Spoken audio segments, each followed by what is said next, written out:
The days are getting shorter as we trudge towards the winter months and the midseason of the Area iRacing Series. But this week, it's Build Week, iRacing's 2024 Season 1. And with a week off from our normal festivities on the points-paying season, it's time as the nights get longer. The stars are coming out. It's the All-Star Race. But first, the All-Star Open for the Area iRacing Series. Hi, everyone. Kyle Hire, joined by Finian DeCuna and Hunter Sleppy for tonight's event. Two races back-to-back here, Finian. First, a 40-lap open where we're going to qualify in a handful of drivers, and then we'll get into our feature race, the Area All-Star Race. Yeah, I was going to say, a long night of racing up ahead with some fantastic stuff on the line. Got some cash prizes on the line as well for the drivers, including $100 to win the main event at the end of tonight. I can't wait. That's what I imagine all the drivers here tonight are looking for, as well as the bragging rights that come along with it. There's also the bragging rights of coming away as an All-Star Open winner, as there's only 3 available spots from the Open to the main event where drivers have to lead at the end of the first stage and then the top 2 at the end of the second stage, kind of similar to what we had last year. And then there's that coveted fan vote. The fans, you still have time to decide who makes it into the All-Star Open. If they don't get any of the available spots from the Open, they can rely on that fan vote, as the links are down below and on the areairacing.com. Well, where there's a twist, there's a turn. And guys, every time we do this All-Star Race, we like to have a little bit of fun with it. And we're not driving our typical machines tonight. We are driving the Gen 4 Cup car. We got full power tonight and less downforce than the next-gen cars have. So with that comes an entirely different challenge as well that only the best drivers can harness to win. Yeah, that's really, again, it's a fantastic car to have for an all-star race because, like you said, it's a hard car to harness, especially because, with the next-gen car, which is what a majority of the field is used to, it's that relatively higher downforce and a lot less power to work with. So arguably a lot more stable. These things, a lot more horsepower and a lot less downforce to work with. So it's all going to be about throttle management and just managing the car in the middle corner, trying to wrestle it down, not only when you're by yourself, but battling hard side by side. Practice about to wrap up. We're going to have a qualifying session to determine the starting order for the All-Star Open. Looking at the top names on the board, Connor Yuroshack leads the way with a 30.023. Then you got Alan Elwood, Connor Okrevic, Justin Sogak, and Mason Kane, your top 5. And then behind those, there's still 20 more names looking to edge their way into the All-Star Open, or into the All-Star race from the All-Star Open. Yeah, and of course, our format for tonight, that 40-lap open race with a caution at the halfway point. The winning driver from Stage 1 is going to be the first of the drivers to advance to the Area All-Star Field, and then the top 2 from the final stage in that last 20 laps. Those will be the drivers that will advance. But first, we have to qualify everybody and get the grid set here, and it is a pretty stout grid of drivers. Alan Elwood, Alex Bell, Mason Kane, Jeremy Miller, Connor Yuroshack, Ricky Springer. There's tons of names here that deserve and belong to be in the Area All-Star Race. But Finian, it's not a guarantee for any of these drivers in the field tonight. No, it really is. And again, with a handful of spots open, as Hunter mentioned, we are with the Open tonight. So the way it's going to work, we're going to have a 40-lap race at the 20-lap mark. Halfway through, we'll have a competition caution. The leader at that point will make their way on through. Then at the end, at the checkered flag, we'll have 2 more going on. And, well, if you don't make those 3 entries, there's a final entry, and that's going to be the fan vote, which is open. You can go to areairacing.com and hit the banner at the top of the page, and you can vote for your favorite driver to walk their way into the All-Star race.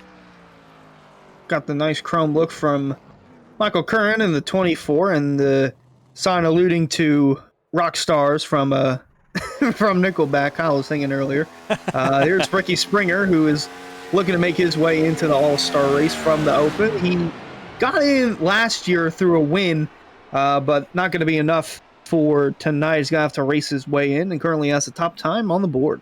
And the other driver that we'll have it on board with tonight is Alan Elwood. He has not yet put down his lap time, so we'll check in with him when he does. Dom DeLeo in the 21, another driver that is in this Open and running the Ford Fusion. One of my favorite things about this old car is now, with everyone making templates for what was just an Impala SS, to have the Fusion. And honestly, these cars fit so much better than you think they would on the Chevy body.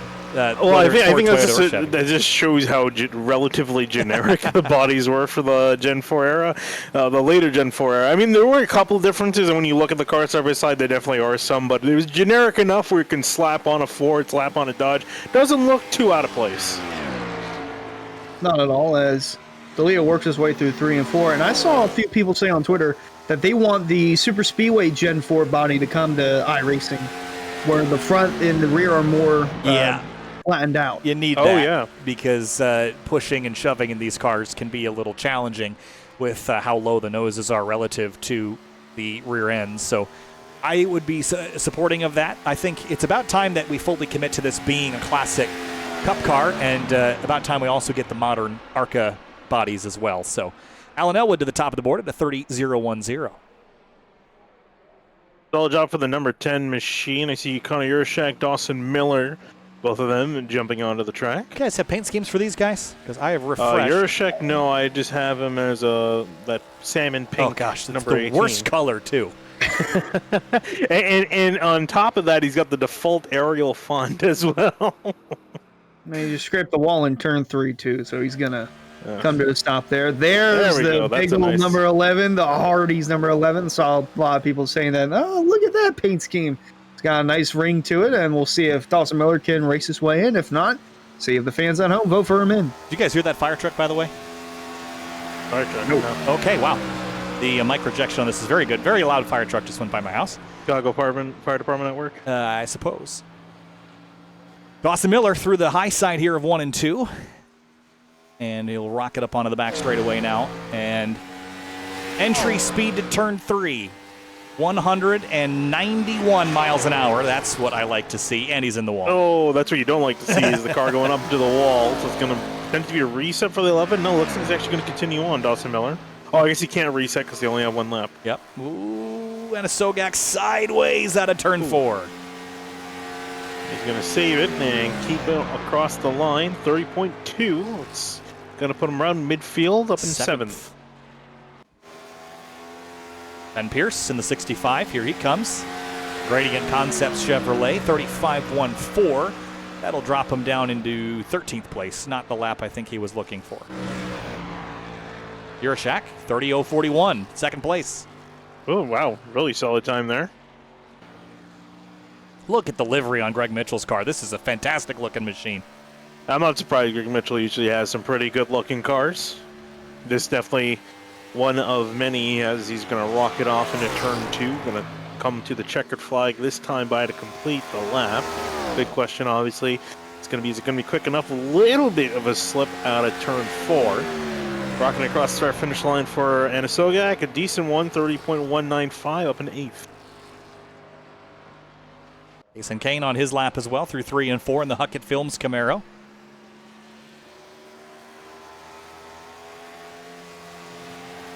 And across the line for the 31. What's he got?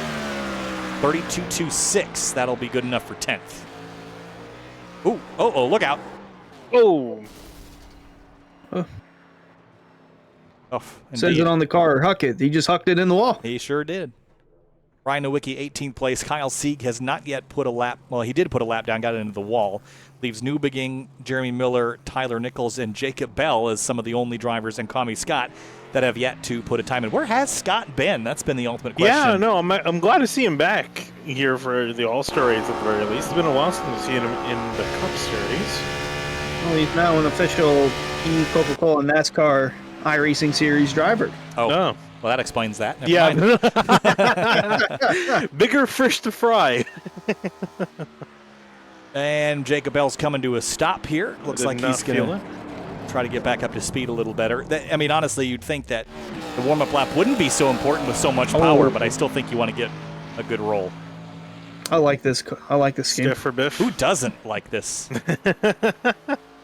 I always loved this paint scheme on Greg's cars. The 3M liveries of later, too, those were also I was going to say, good. Roush in this time period had really good paint schemes. You think the 16, Greg Biffle, Matt Kenton, the DeWalt 17, Carl Edwards, most of his paint schemes as Kwame Scott could lose out of 4, at least stop before the line so he could reset. Well, back when Roush was good, is what you're saying. Yeah, I was going to say in the glory days, although they're finally have somewhat of a resurgence coming. Anymore. They got Brad Keselowski to tear down with them. Still in the name, still in the game. Whoa! Jacob Bell, here he goes. Let's try this one.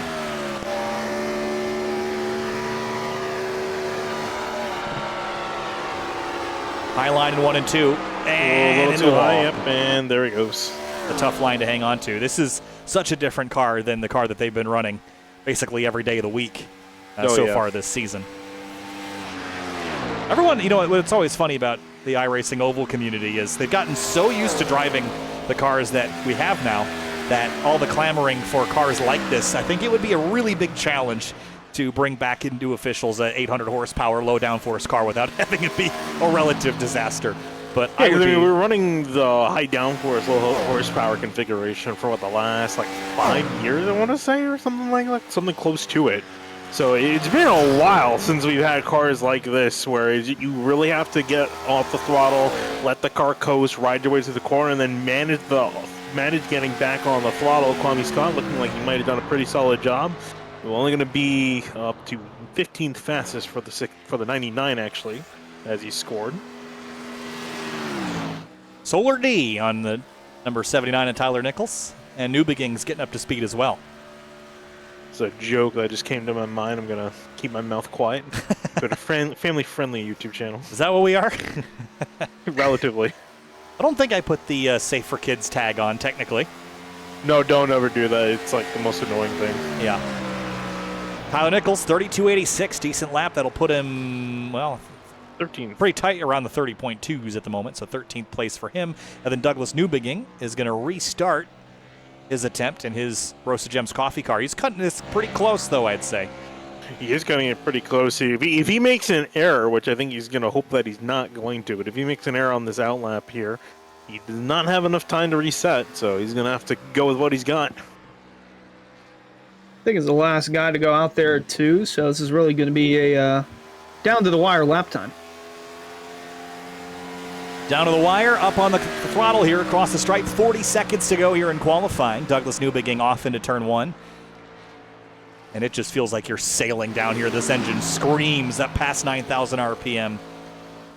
And up onto the back straightaway. 9,000? Am I wrong?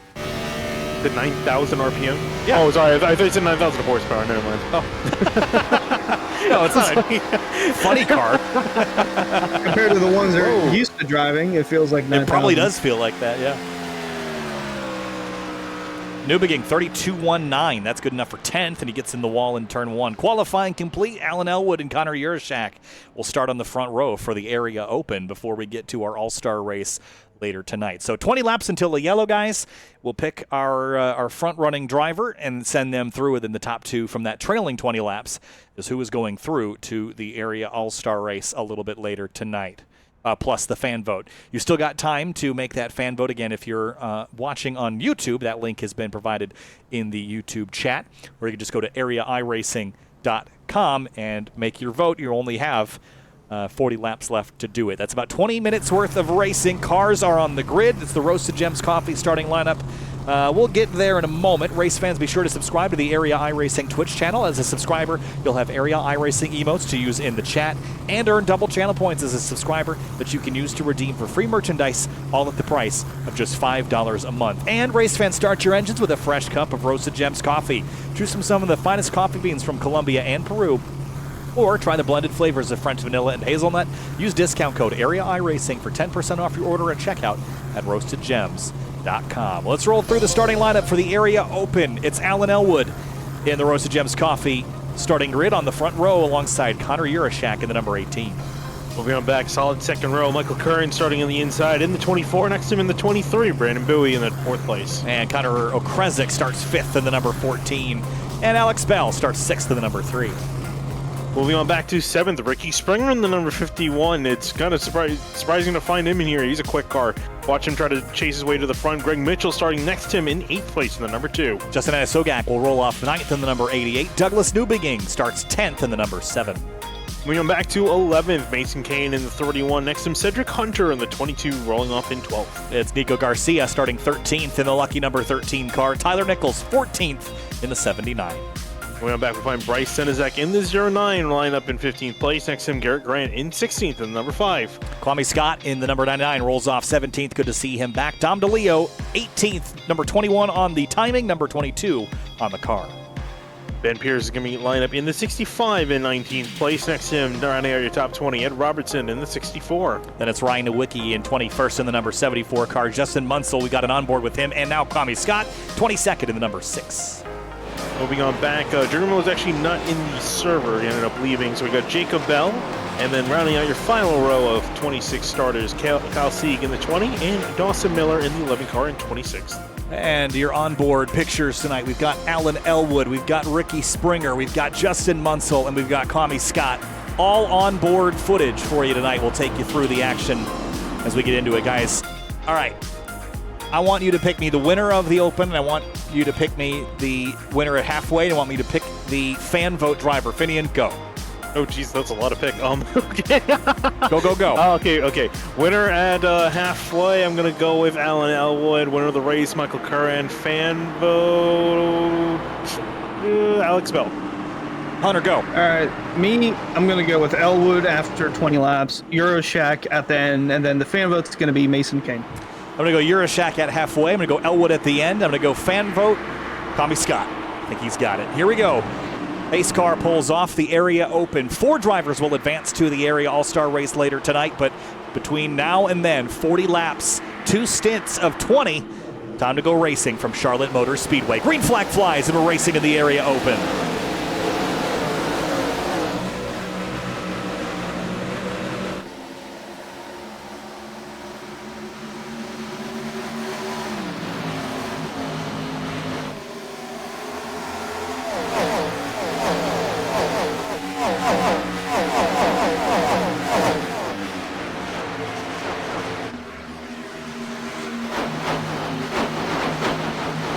Been a long time since we've heard these cars cranked up to full throttle. Elwood leads lap 1. Euroshack, Curhan, and some side-by-side with Springer and Mitchell back here for 7th.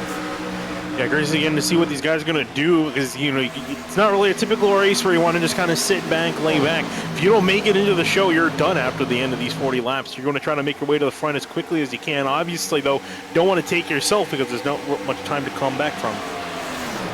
Top 5 have driven away to a sizable gap between themselves and Connor O'Kresick there. 5th place car, Matthew Bell, on board with Michael Curran, who moved up to 2nd, has his eyes set on race leader Alan Elwood.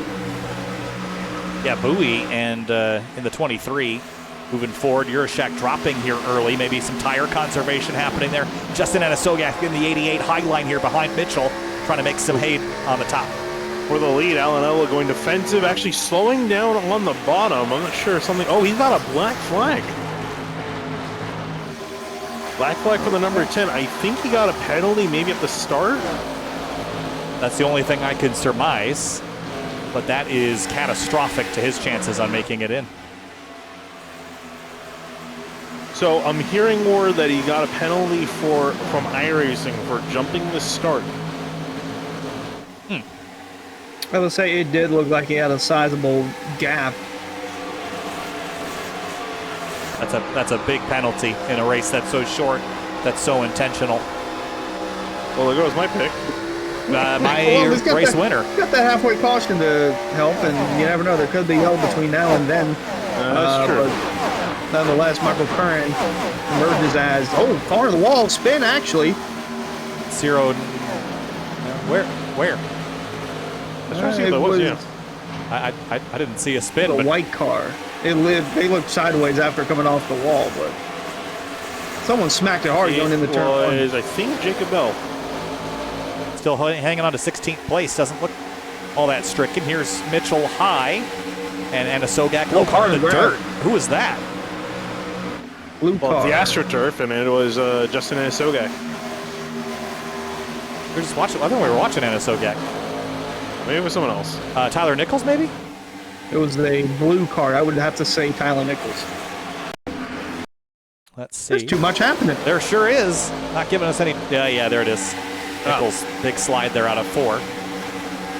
And Harmless climb back on course. There's Justin Munsell back there in the 6 as well, trying to move his way forward. 2nd place is under fire. Here comes Euroshack on a charge back through. I'm surprised none of you picked this 18 to win the halfway break. Well, see, I thought Elwood would be leading the race still. Unfortunately, that didn't go to plan, and unfortunately, I'm hearing Alan Elwood got DQ'd. Okay, actually, no, sorry, he did get cleared by Eric Wineland because he did come through pit lane. Whoa. So, Okrezik and Bell side by side for fourth. it's all battle between these two, and also fun fact, Connor Okrezik just came off the Snowball Derby. That's not an iRacing, that's the real-life Snowball Derby, so glad to see him back. Glad to see him here in the sim, and he's doing pretty good, up to fourth place now. You just passed Matthew Bell for that fourth spot as Bell's going to look to the inside, trying to peek a nose in, but the dive from Okrezik shuts the door. And now Ricky Springer looking to make up some more ground, but right behind him, Doug Newbegin down to the inside, looking for sixth as they come down the front stretch. And Newbegin off to a very good start here, moving his way forward and has Springer hot in pursuit here. Look at him tucked down low. Look at the 51 just a bit sideways to the center of the corner. And Jurashek is running down Kurhan. Last time by, kept him within a tenth and a half.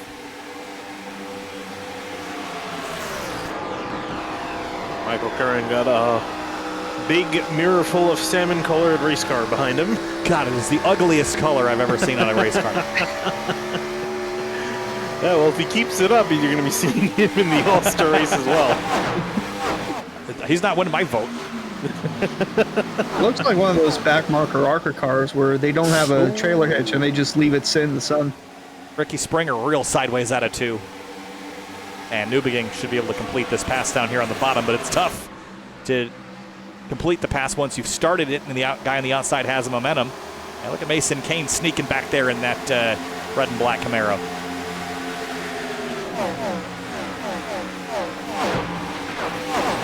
Oh, that is a beautiful sound. Cars in the wall in one. That is Ricky Springer in the 51. How about more of that?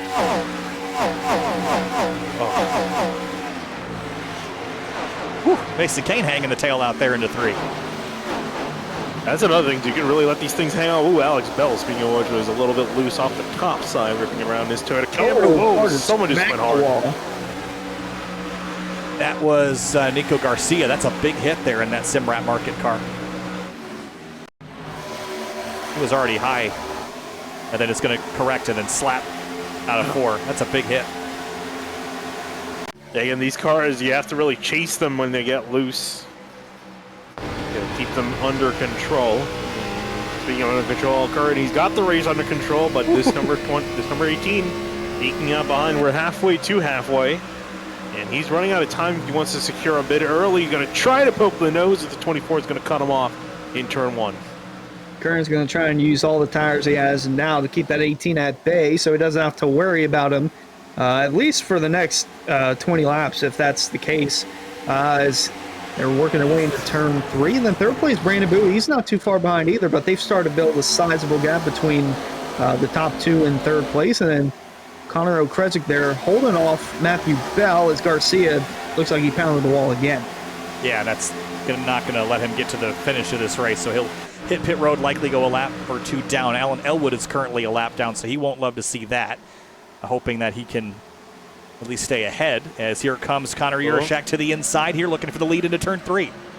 Door was open. He's going to take it, dive to the inside. Curran trying to see if he can wrap it around the top. The number 18 of Jurashek not quite able to keep it pinned down there, and Curran gets that run off the corner. He'll hang on to it for now, but he can't afford to really give that ATM any more maneuvers because Jurashek is definitely going to take it if the opportunity presents itself. He's going to keep that in his back pocket and use the outside lane to his advantage. If he needs to again in turn three, strong run off the corner for Jurashek all over the bumper of Michael Curran. Meanwhile, a little further back here, back half of the top 10, Mason Kane under fire on the outside. Cedric Hunter going into turn three. Yeah, Hunter's making ground up there in that bright pink Roasted Gems coffee car. Look at the run he's got, but nowhere to go. Sling crossover. Whoa, what a pass Springer. on Anna Sogak if he can get there. Springer had a big moment off turn four right in front of those guys. I don't know how he didn't spin out. Whew. Got in the wall. That's what saved him.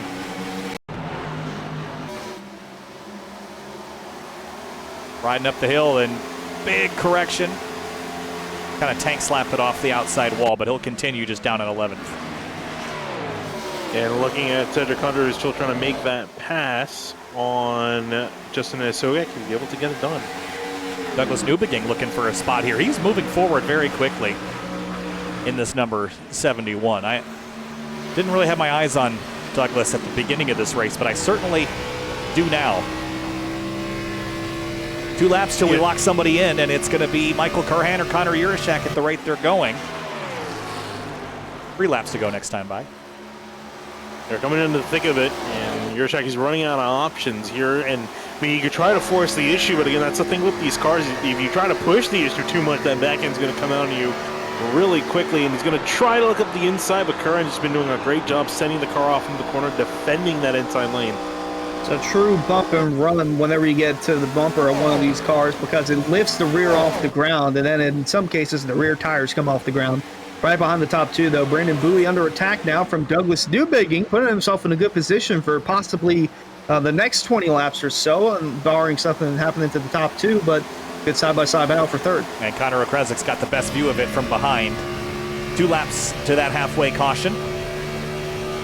And Curhan is just throwing the car in there, being very aggressive up front, but you can, because you only have to make the tires last 20 laps. If this was a 400, 500, 600-mile race, you'd have a bit of a different approach to these long runs here.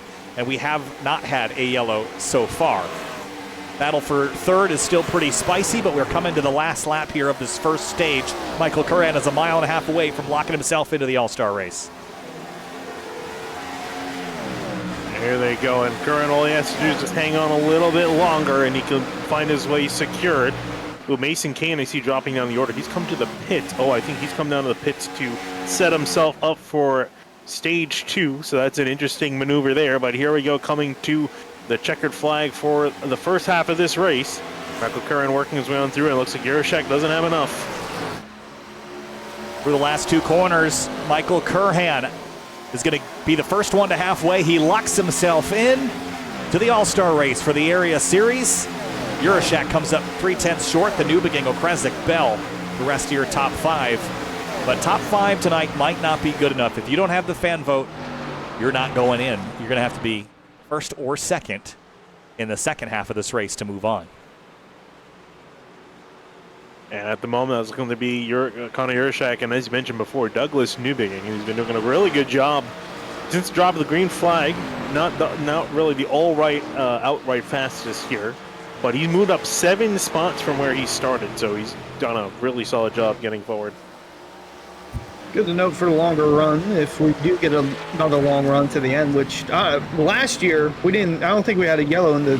Actually, no, we did have one yellow. But was this the race that we had the super chaotic turn 4? Everybody crashed and we died laughing. That was. Oh yeah. Time flies. I don't think we'll see any replication of that tonight. Oh, ask and you shall receive.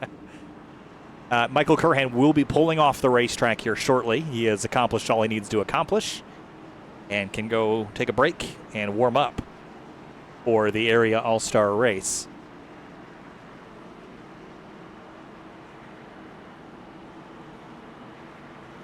And so, I'm curious to see how this is going to play out, because we saw Mason Kane. Actually, Mason Kane... He's a lap down now. He's a lap down, yeah, so that did not work out in his favor. I don't think he timed that quite right. No. Good news is Alan Elwood will get back in the lead lap. Nico Garcia has called it a night, understandably, with the damage he had to his car. Alex Bell said in the chat, a vote for him is a vote for crab rangoons everywhere. That is a compelling argument, my friend. Crab rangoon, man. I wasn't even thinking of that. Oh, man. I had Chinese food. I bought Chinese food on Friday night, and I always get myself an order of crab rangoons. The most overpriced thing at any Chinese restaurant, but my God. Car's rolling off. Urashak will win the race off the pit lane. A little bit of argy-bargy there in the midfield. Yeah, Urashak just got that ahead of Douglas Newbegin. And for those, you guys might have gone over it in the intro while I was clicking some buttons, but for the All-Star race format, what we'll do the next session after we do the Open, 2 20-lap dash races with $20 apiece going to the winner. And then the first dash determines the inside lane lineup. The second dash determines the outside lane lineup. And then it's a 35-lap, $100 to win main event. Very similar to the Daytona Duels situation. And penalty, Alex Bell speeding on exit. It's going to have to drop to the rear for the restart. Picks are not doing good. Although I picked him for the vote, so. I was confident in Connor getting by Curran, but he didn't. Fan vote, that could go any way, to be honest. And speaking of which, again, if you have not voted, feel free to do so, because the vote will close at the checkered flag of the Open. You have till that to place your vote in. And while we wait for the restart, which will be in about 2 laps time, race fans, head over to simwrapmarket.com for custom iRacing paint scheme templates that are simple and easy to use, so it keeps you more focused on the racetrack. A couple SimWrap Market drivers in here tonight with different paint schemes. Michael Curhan, he is done in the Open. Tommy Scott, just seeing the eyes as he gets prepared for the restart here. That's what they see in his rearview, in their rearview mirror. Yes. They see him lurking. There's Justin Munsell. Looks like he's waiting at the grocery store in a long checkout line. Or you're that waiting through like a Chick-fil-A drive-through that's like completely backed up. Yeah. Looks like he's got better places to be. And Ricky Springer. Who knows what he's doing in that VR headset? Oh, God. Could be anything. We don't really know. Family-friendly YouTube channel. You know? He was playing Lawnmower Simulator. I mean, maybe.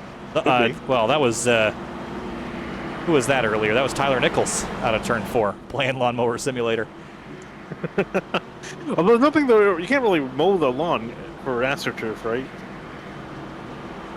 Well, we have the pass on the grass, and what Tyler Nichols was trying to do was the surf in the turf. There you go. All those microplastics, man. Hey, at least they're not destroying race cars as they go through it, so there's a plus there. What? Last year they did. Completely destroying race cars. Compared to grass, for the grass a lot worse.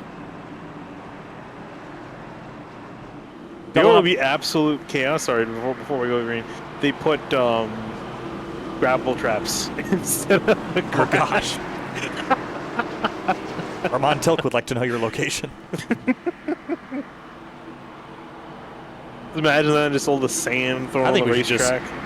We should just line the entire inside with the sausage curbs. Want to go down there? By all means. Hood scoops.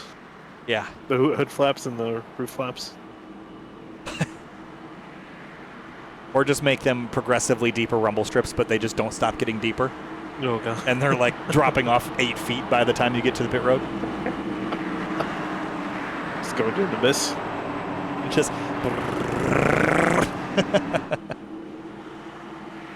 All right.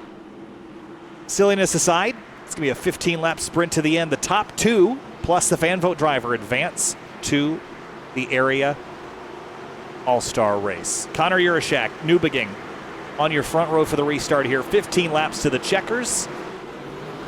Here we go. Green flag back in the air at Charlotte in the area open. Big slide from Munsell in the background as he struggles to get back up to speed.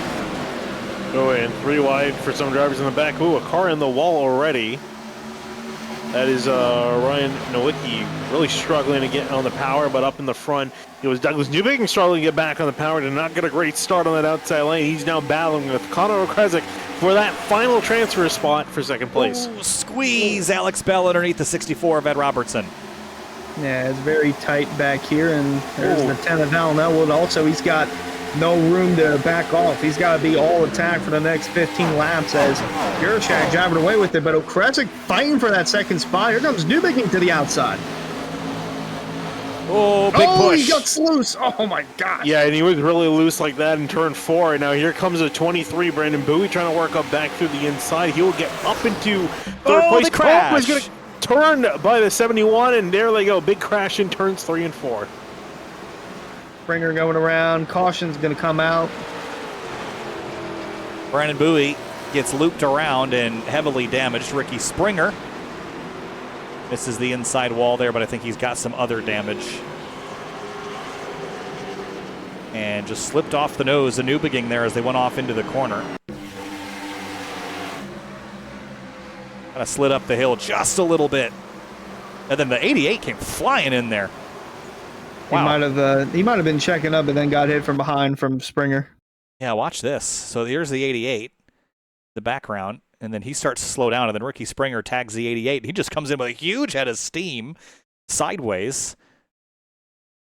and they ended up in the fence. Springer went for his own ride down here on the bottom. Just missed the inside wall and those tire bundles as well.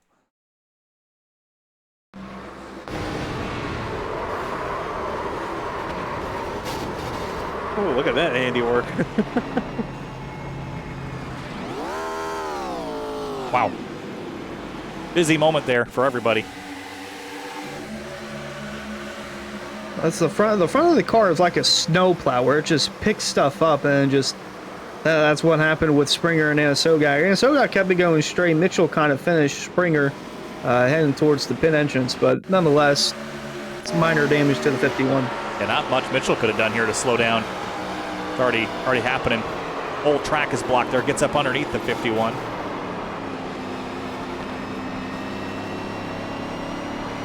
And has sent about 6 or 7 cars back to pit lane for damage repair. Alan Elwood on and off of pit road. And Springer, Bowie, Newbegin, Ryan Nowicki, Kyle Sieg all remain there.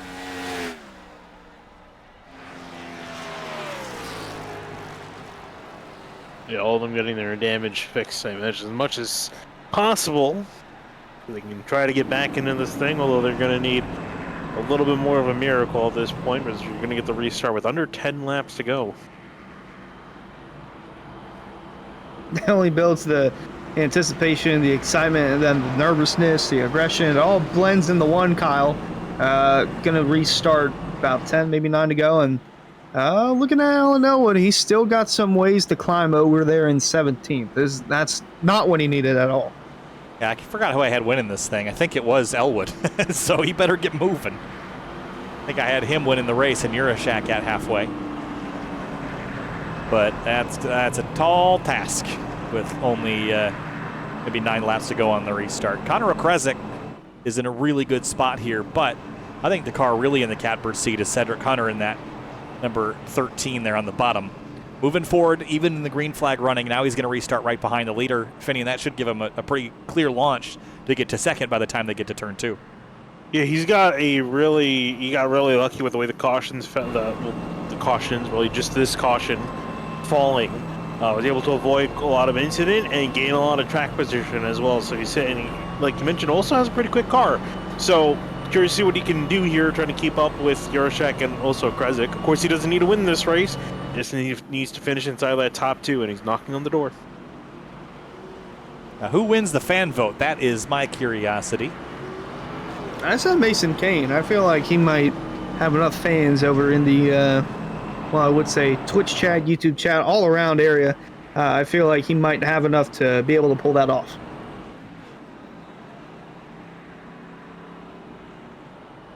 We will see how things pan out there as soon as the checkered falls on this race. We'll have a short intermission before we complete our, was that a 20, and 35? 75 lap main race?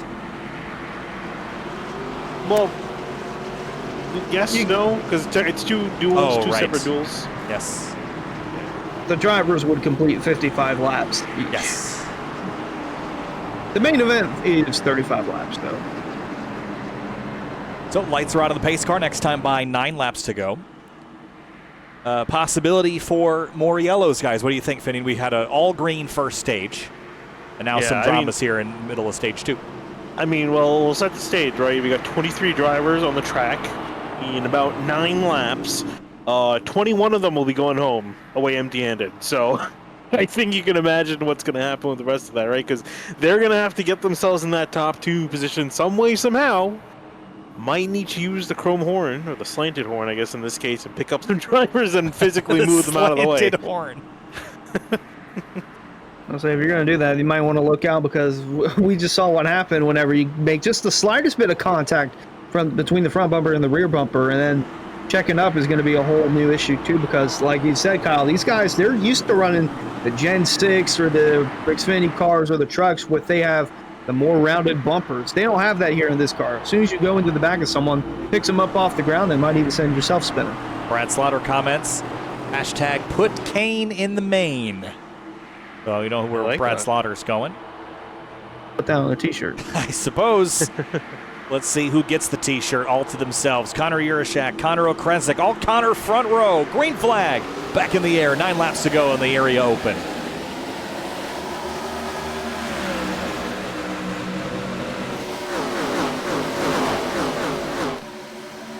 Okrezik to second. Cedric Hunter wasn't able to get there.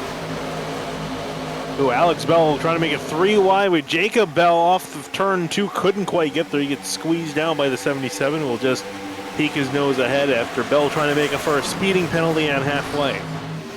Close quarter of racing between the Bells, not related in any way, shape, or form. Mason Kane 3 wide in the middle off turn 4. Going to be very tight there with Tyler Nichols on the inside. Kwame Scott behind it as well.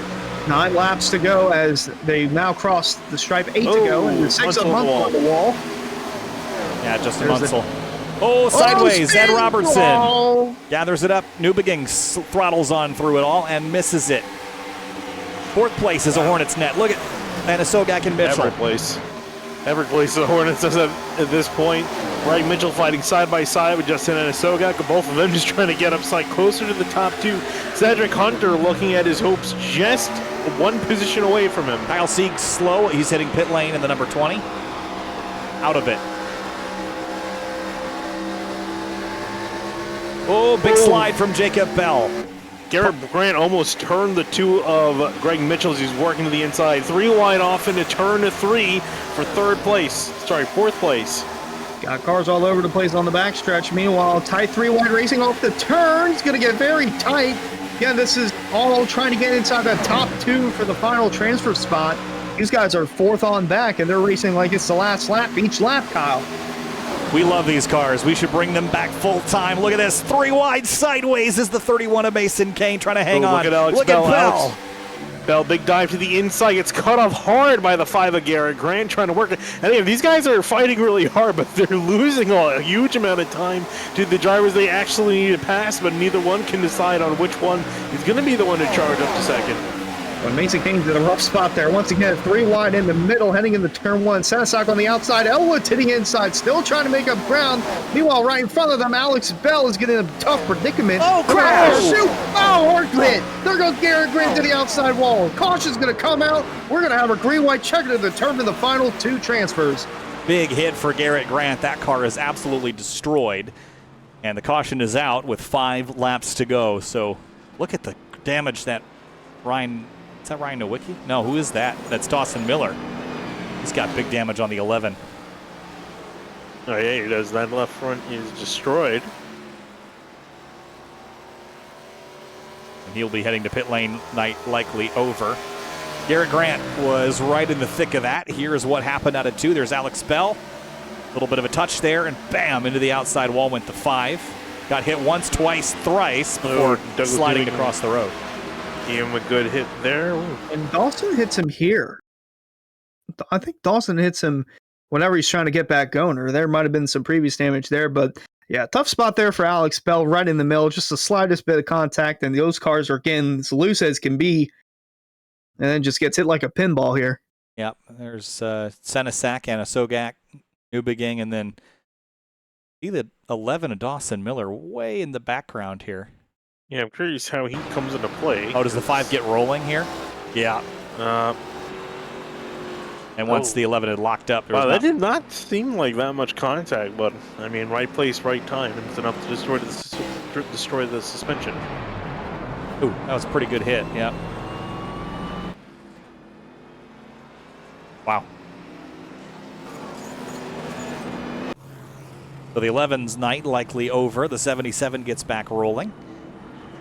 All right, Cedric Hunter, you didn't get it done on the last restart to get down the inside and follow Urashak. You're going to have to do it this time. This is your one and only shot. Ooh. If you want in, you've got to race for it.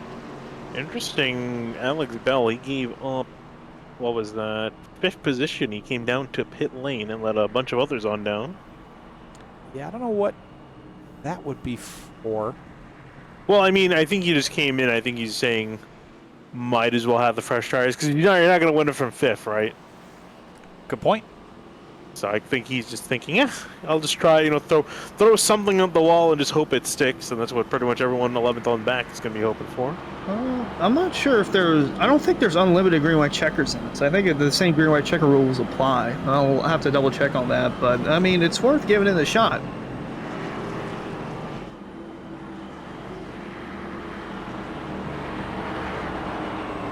So while we wait to get back to the restart, just a word on those that are qualified in to the All-Star race. The eligible drivers are former All-Star race winners, which would include Jake Nichols from Season 2, Jordan Martin from Season 3, and Ryan Hartz from Season 4. Former champions, which include David Weishart, Cameron Hearn, Brad Slaughter, James Shainwolf, and James Scioli, as well as recent race winners that also include Seth Knoll, Travis Beckner, Jake Matheson, Connor Horn, Ryan Swan, Richard Thomas, JT Poole, John Hall, and Nathan Jump. And those are the drivers that did not have to enter the Open in order to qualify for the All-Star race. This is one I've been double-checked it with admin for the night, Eric Wineland. It is only one attempt at a green-white checkered, so those that pit, they are... I mean, if you're not inside the top 3 or 4, I would say that's an interesting call, and why not? It might work in the end, who knows? But if we get a yellow before they get to the white, it's over. Alex Bell dropping to the rear. I think that would be incident responsibility. Yes, he got a EOL for causing the incident.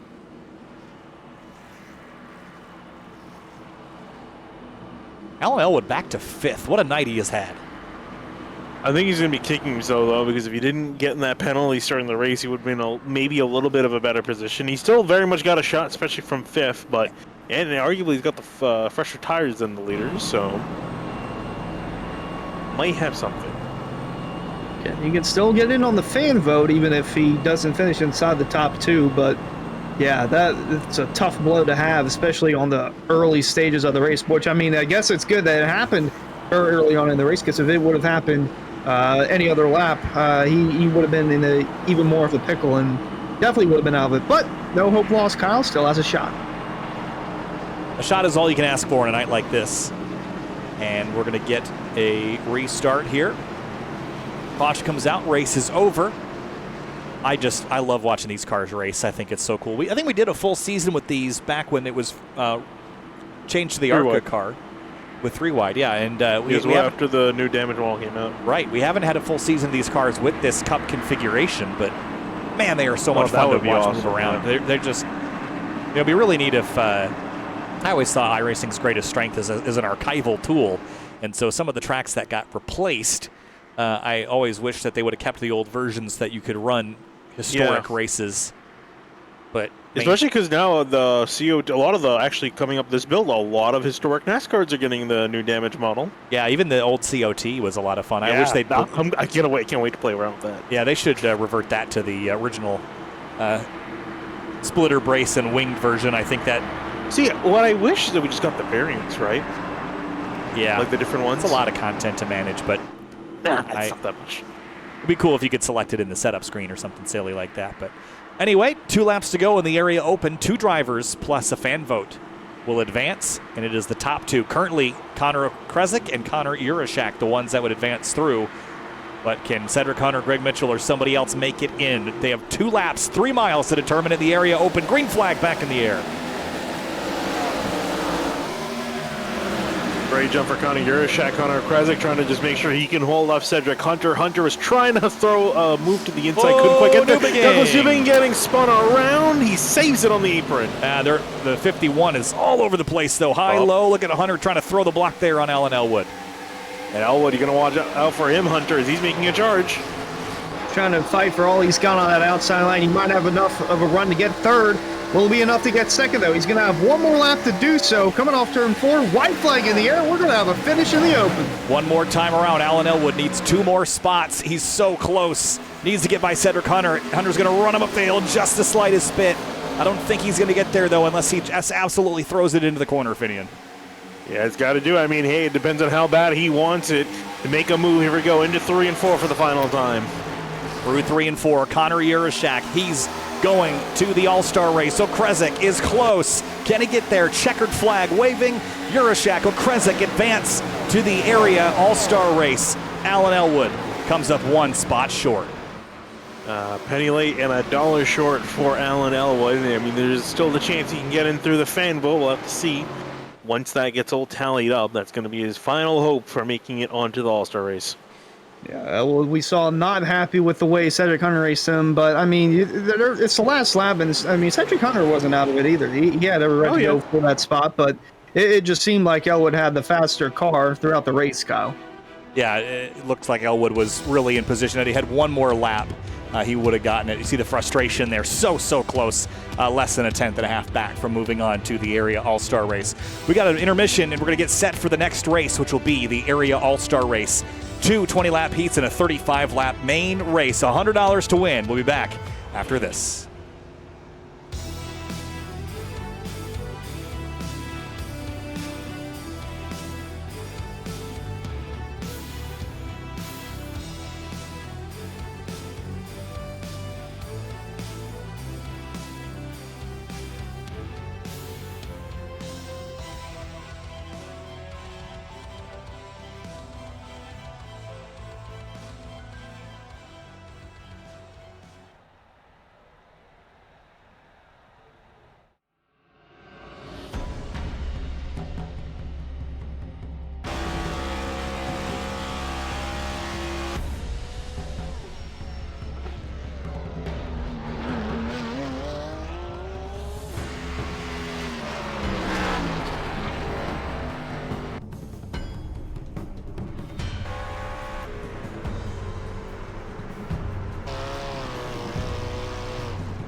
Well, the sun is down and the stars are out. The area all-star race is about to get underway in just a couple moments' time. Once a season, we go racing for $100, and this time the format is 2 20-lap heats, each setting the different rows for the starting lineup. The first heat will set the inside row. The second heat will set the outside row, and then it's 35 laps, $100 to win. Kyle Heyer joined by Hunter Slappy and Finian DeCuno. Guys, welcome back. And we're about ready to get started with the first of our 2 heats. Just waiting on a few more drivers to get joined up. And we've got one that was voted in by the fan vote, and that driver was Alex Bell. Yeah, glad to see that he ended up winning it and won by 32 votes. Yeah, quite a bit of people come out for him, stick up for him. So glad to see him winning that. So that will boost our count. We got 17 drivers lined up here, all with a chance at $100. And not only that, too, we go to for the 2 heats. You can winner of each heat will be winning $20. So if you do really well tonight, you can be walking out of here with $120 to your name. Indeed, and I need to get clarification for how this is going to be set up. So we have 2 20-lap cash dash races. Is that the right term for it? 20-lap cash dash races. So the first race is going to determine the starting lineup for the main event on the inside lane, and then the second race is going to determine the starting order on the outside lane. So if you finish first, you're obviously going to start first on the inside lane. Or if you finish fourth, like say Connor Horn finishes fourth in the first cash dash race, he'll start 7th on the inside row, and vice versa. If you finish 4th in the second dash, you start 8th in that row. So I'll have to determine how that's going to get set up by qualifying, as JT Poole is amongst those that have made it to the All-Star event. Yeah, really exciting times for him. And Alex Bell promised us crab rangoons, so I'm waiting for my delivery right after this. But just a couple more drivers to get joined up, and Michael Curhan is one of them. He was the driver that won the halfway race in the Open, and well earned, honestly. Held off Connor Urashak in that first sprint, which was very impressive considering how good Connor Urashak has been so far this season. But Curhan was able to wrangle that car up to a win for the first half of that race. And it's significant that he was able to do that for 20 straight laps, because our heats are 20 laps, and then of course our feature is only 35, which is not even quite a full fuel run. So if you can run 20 laps green and not burn your tires off, you're probably in a decent spot regardless. So I think he's in a pretty decent position to move forward and maybe have a shot to win this.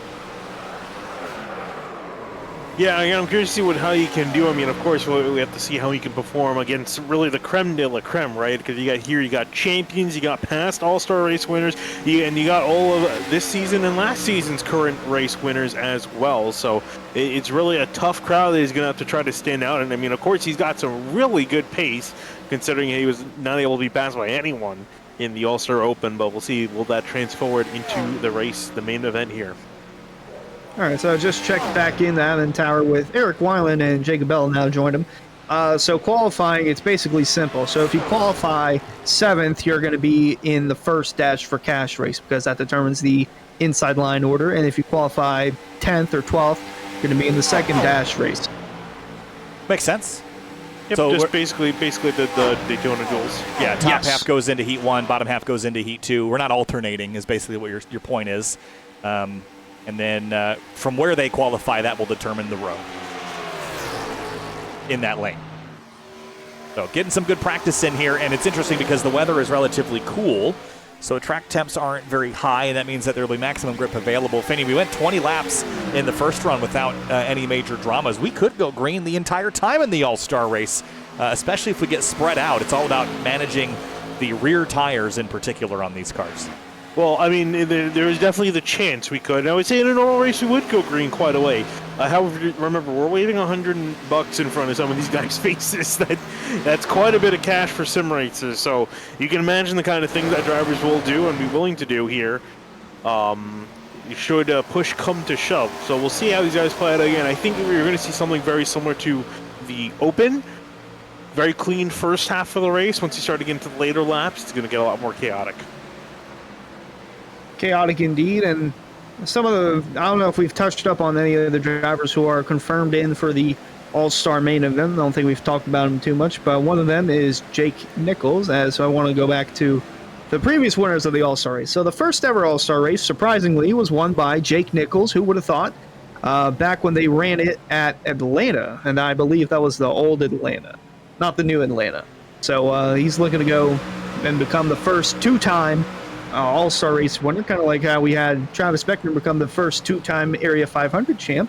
But there are a couple more drivers looking to possibly etch their name into that. Jordan Martin, talked about him back in Season 3 when he won at the LA Coliseum. I know that was a chaotic race. So he's looking to also win his second Area All-Star race in 3 seasons. And then last season's All-Star race winner, back from, I believe we were at Charlotte. Yes, we were at Charlotte. It was Ryan Hartz. So Ryan Hartz is trying to go back-to-back in All-Star race wins, and I think he's got a pretty good shot to do so. Where is Jordan Martin and Ryan Hartz? Oh, boy. Okay, well. That's who we're waiting on, I think. 2 of those drivers are not even here, and they should be. They're on the list.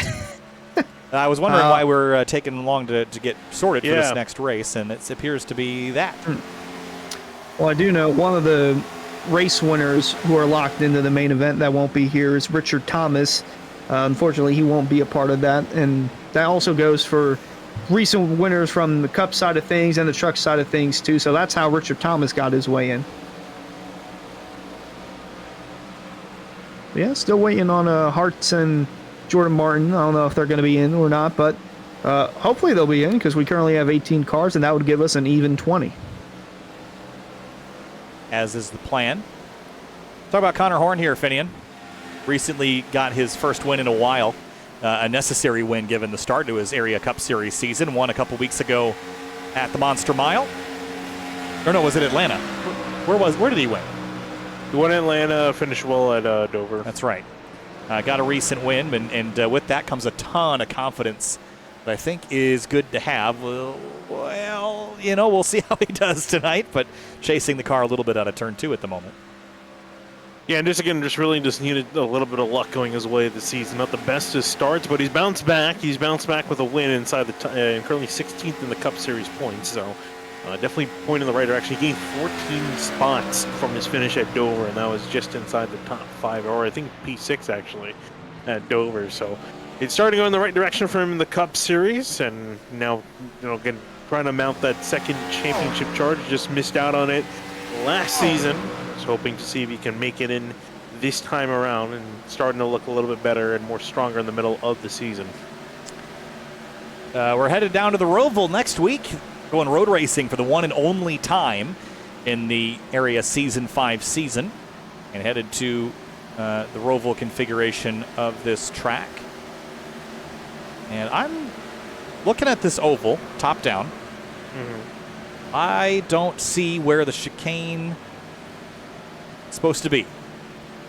Like where it is in real life? It's right. It should be just to the right of the Jumbotron on the bottom of the screen, but it's right before they get to that tunnel.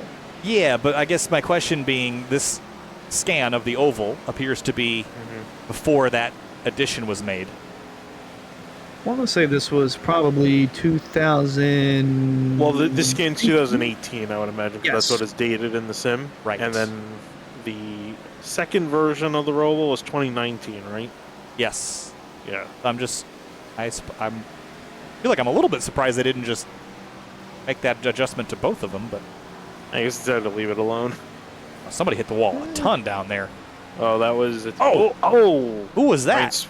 Ryan Swan just collided with JT Poole, was the initial one that took the beating. Oh, boy. That was who I was looking for. You watch this wreck. This is horrific. Into the wall, and then right here. Oh my God. That is a definite trip to the Infield Care Center. Holy cow. That looked like Kyle Busch from the 2014 All-Star race. Something similar. That is ugly. Still no sign of the 2 that were missing. Yeah. I wonder if they are forgot, or they're having problems, or what. Oh.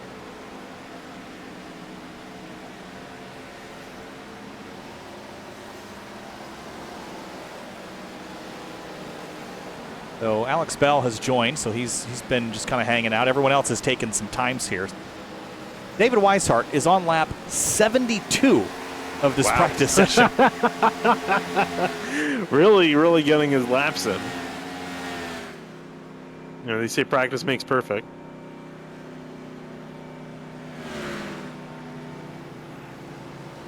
Setup of that thing looks really funky. The front end's really high off the ground. The rear end's really low. I guess it kind of is looking a little weird. Well, now it's on jacks. Seth Knoll, Solar Flare Racing. Oh, What? Okay. That's interesting. Please replay. how to flip your race car. Oh, he just got pile driven from the 73. Oh, Fun fact, that's how they shot Ricky Bobby. And there is The movie. the The checker. movie, not the person. There's the checker. There's the advance. So all that waiting, and they did not make it. So they will, unless they are joining here during the qualifying session.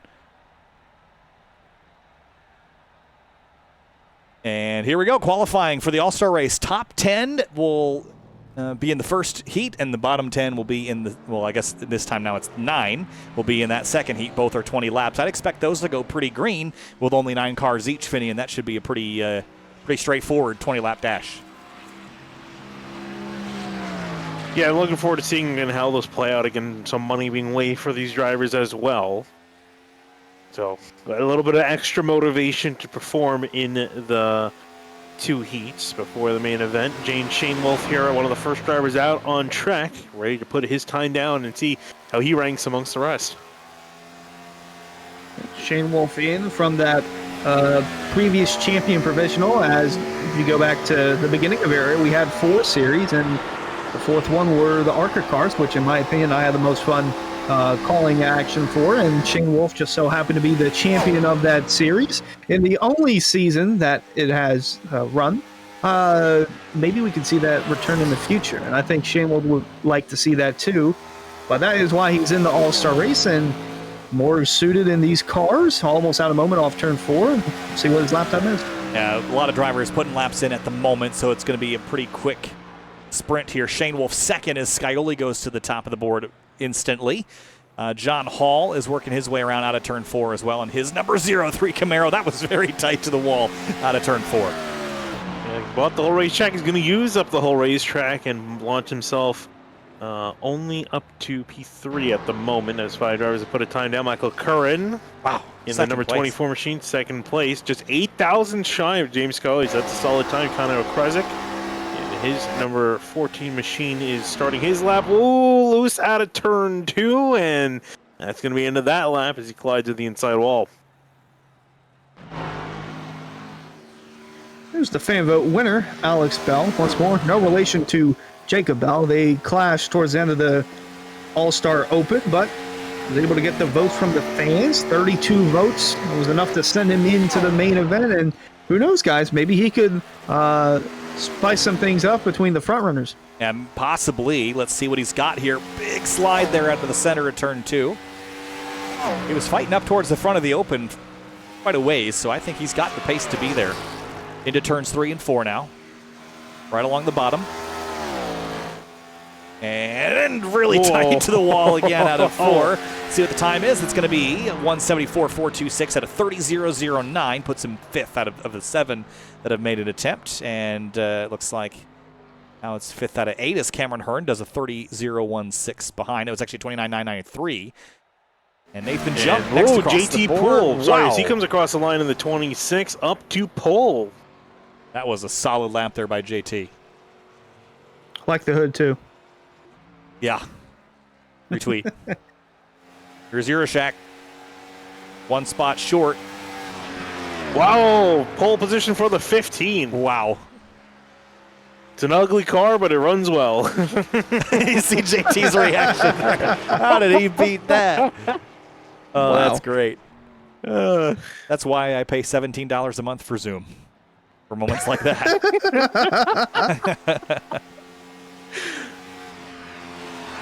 David Weishart's gearing up for a lap. Ryan Swan's on one in the number 20. Here he comes out of turn 2 on his flying lap. Ooh, David Weiser. Ooh, he just hit the pit road wall on his opening lap, so he'll reset. As Ryan Swan continues on his flying lap.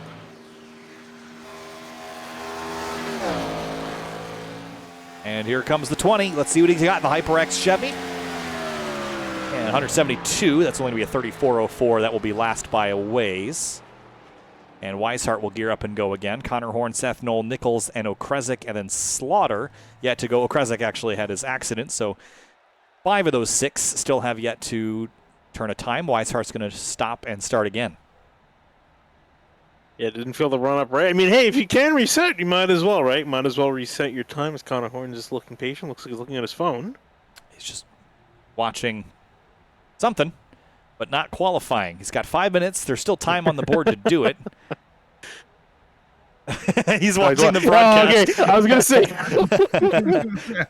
I was wondering if he was watching the stream on his phone. I was right. Well, he is. David Weishart is getting up to speed now, so we'll go back to live action here into 3 and 4, right up against the rim. Oh, and up in the wall again. I imagine it's going to be another reset. I don't like this high line in 3 and 4. I don't think that it's just so risky to build momentum up there. I don't know that that's where I would be right now. Well, you can run up there, but I think you need to give yourself a little bit more room. Maybe run a lane off the wall just to avoid yourself, especially if you got a little bit of a slip up. You have some room to catch the car instead of going into the wall and you get that sucker hole effect. But again, just reset it, get going again. Still no other takers on it. You wearing the Grid Life shirt again? Yes, he is. You can't see it in this shot, but he's got the Grid Life shirt. Well, hang on. If you give him a second, he'll probably stand up. Oh, yeah. I'll leave the camera here for a moment. There it is. Told you. Oh, Weishart again trying this upper groove. Well, they're working better this time. Here he goes. He's in the wall again, and now it's too late. He's going to have to stick with it. I think he should be fine. This is a little bit of a tag on there. And running up high again in 1 and 2. Interesting move. Oh man. You see on the hood of that 33, he's got the, as he says it, Lowell Cardinals, as they had a pretty good football season, came up short in their conference championship game, but nonetheless very proud to represent the red, white, and black 33. See if it's going to count his time. 29.957, decent enough for 6th. It did. Brad Slaughter Jr. tried and bailed. Here's Connor Horn. He bailed right at the start-finish line. Slaughter like a couple feet away from the line, so he's going to be able to reset. But Connor Horn's out there now. Whoa! Now he's going to stop. 3 and 4. He's going to stop and try again. We'll go back to Slaughter. It's like whack-a-mole here. This is why you can't wait to the absolute last moment, because you got to give yourself at least a couple of tries. Yeah. Give yourself some breathing room, some chances to make an attempt. So it looks like Jake Nichols, Seth Knoll quietly waiting in their cars. They're sitting on pit lane, yet to jump out on track. $100 is on the line for the winner of the main event, by the way. Up there he goes, testing out the brakes. And he'll try again. That's exactly where he stopped the first time, too. It's actually pretty funny. See if Connor's got this sorted out. If he doesn't slip, he should be going. There he goes. He'll He's take committed. that, I think.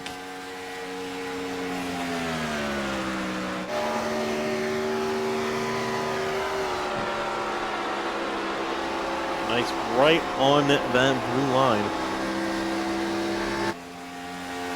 Kind of conservative there in 1 and 2, I think.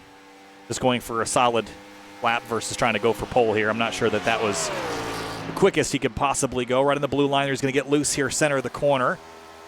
But carries that side slip well all the way to the exit. Let's see what Connor Horn's got. It's got to be in the 29s. It is 29.813, good enough for 2nd. Solid run for the 42 machine and a little bit of a drift to celebrate. Ooh, that's actually a really good move. Well, living up to the Grid Life name, I'll say. So 2nd place, that's a front row start, provided Slaughter, Nichols, or Knoll don't go quicker. Here's Brad Slaughter Jr., and that time he's going to have to commit to it. Doesn't have enough time to stop.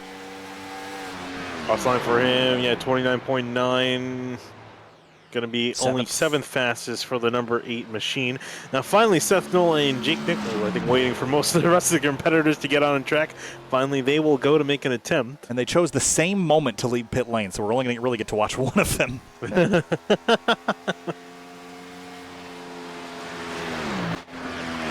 think Knoll's a little ahead of Nichols here, so we'll Watch the one first. Coming to the green flag here to start their lap. And both of them will commit to starting this lap. Seth the wall right up against the wall on entry. We'll watch both of them, Kyle says defiantly.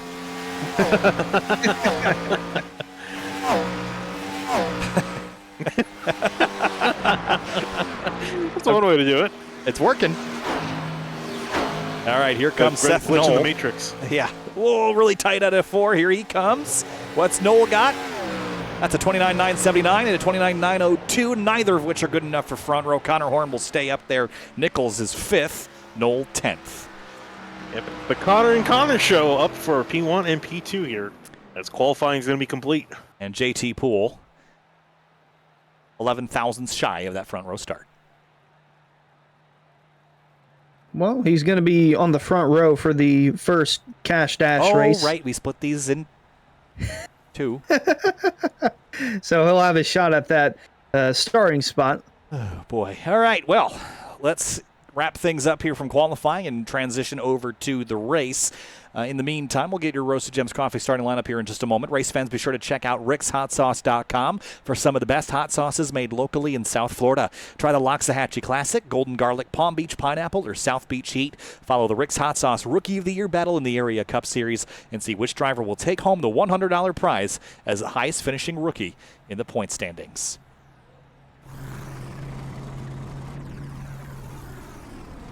All right. Really, this car's starting it. There they are. If you go to the pit lane camera, you get a nice shot. Thinking one step ahead of me. It was funny enough, I told myself I was going to make a camera for the gridding. Forgot to do that. So, the next best one. Next time. Well, the grading process is here. This is going to be a fast race. 20 laps, only about 10 minutes. And then our feature is 35. And, of course, because these are heats, they're going to be back-to-back-to-back. Pretty rapid fire here. Left-hand side of your screen is your Roasted Gems Coffee starting lineup. And we'll let you peruse that here as we get set to go racing. Have a look at the weather one more time. Track temp is continuing to drop here later in the afternoon. 82 degrees Fahrenheit and 74 degrees in the air. Urashak, Poole, Nichols, Beckner, Weishart, your top 5. That is John Hall, Alex Bell, Jake Matheson, and Ryan Swan. The rest of your top 10. Alex Bell is, of course, the fan vote winner. 32 votes put him in the show. And going to be starting back in 7th for this heat, but again, it's, you know, these guys have a 20-lap dash right here to sort themselves out for the qualifying work for the main event. And we know, if anything, if it's not qualifying speed that 15 has, definitely some race pace that he can. And I mean, hey, he's only got to battle 8 other cars to try to get a solid starting spot. Pick me a winner. Hunter, you go first. For this one, I will probably go with, you know what? Let's make it interesting. Jake Nichols in the 73. Is that really making it interesting? Though? Oh, it's not picking a pole sitter. That's true. That is true. I guess for me, I'll go with Alex Bell. I'm feeling him. He's looking pretty good. As long as he doesn't get a penalty, should be good. Well, I am getting stomped in the commentator picks so far this season, so I am willing to get stomped tonight. Jake Matheson from 8th wins this race. That is a bold claim because it's not a very deep field, but it's very talented field. Putting it in the basketball terms, he is shooting from the parking lot. That's what Kyle's doing. This is just for the heat, though. We'll pick a different winner when we get to the race. What? There's a little backtracking on that. No, for all of our picks. Just to be clear. We're doing the heats, and then we're doing the full race. It's a triple points night. Actually, it's quadruple points night because of the Open. Or quintuple points night because we picked halfway for the Open as well. Or it's no points because I don't know if we're counting it because it's a non-points event. It's only non-points for the drivers. Is that how that works? It's also non-points for us because I'm not calculating commentator pick points. That's Michael Curhan's job. But I'm sure anytime he hears the word pick, he's picking the Peter Piper picked the points. The pecker. Peter Piper picked the bag of pickled peppers. What's a peck of peppers? Pickled peppers. That should have been a wrapper. Well, anyway, 20 lap race. Here we go. 20 laps, heat 1, setting the inside row for the area all-star race. Here we go. Green flag from Charlotte.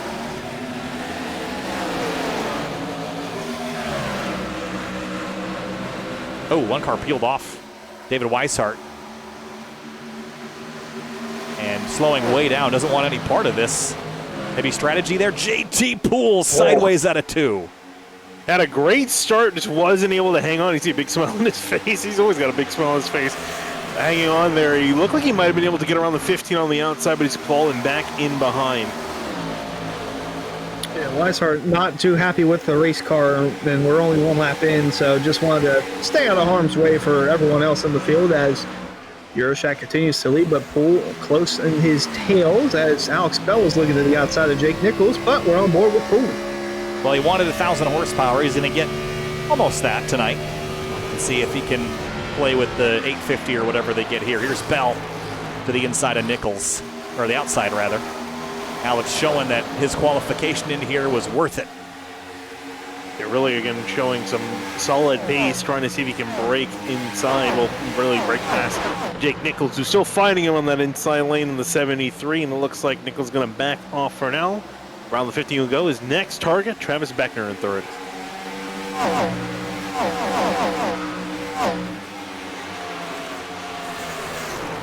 And the front 2 have just splintered off and away, not wasting any time. Pretty big fight, kind of packing up here behind Travis Beckner for 3rd.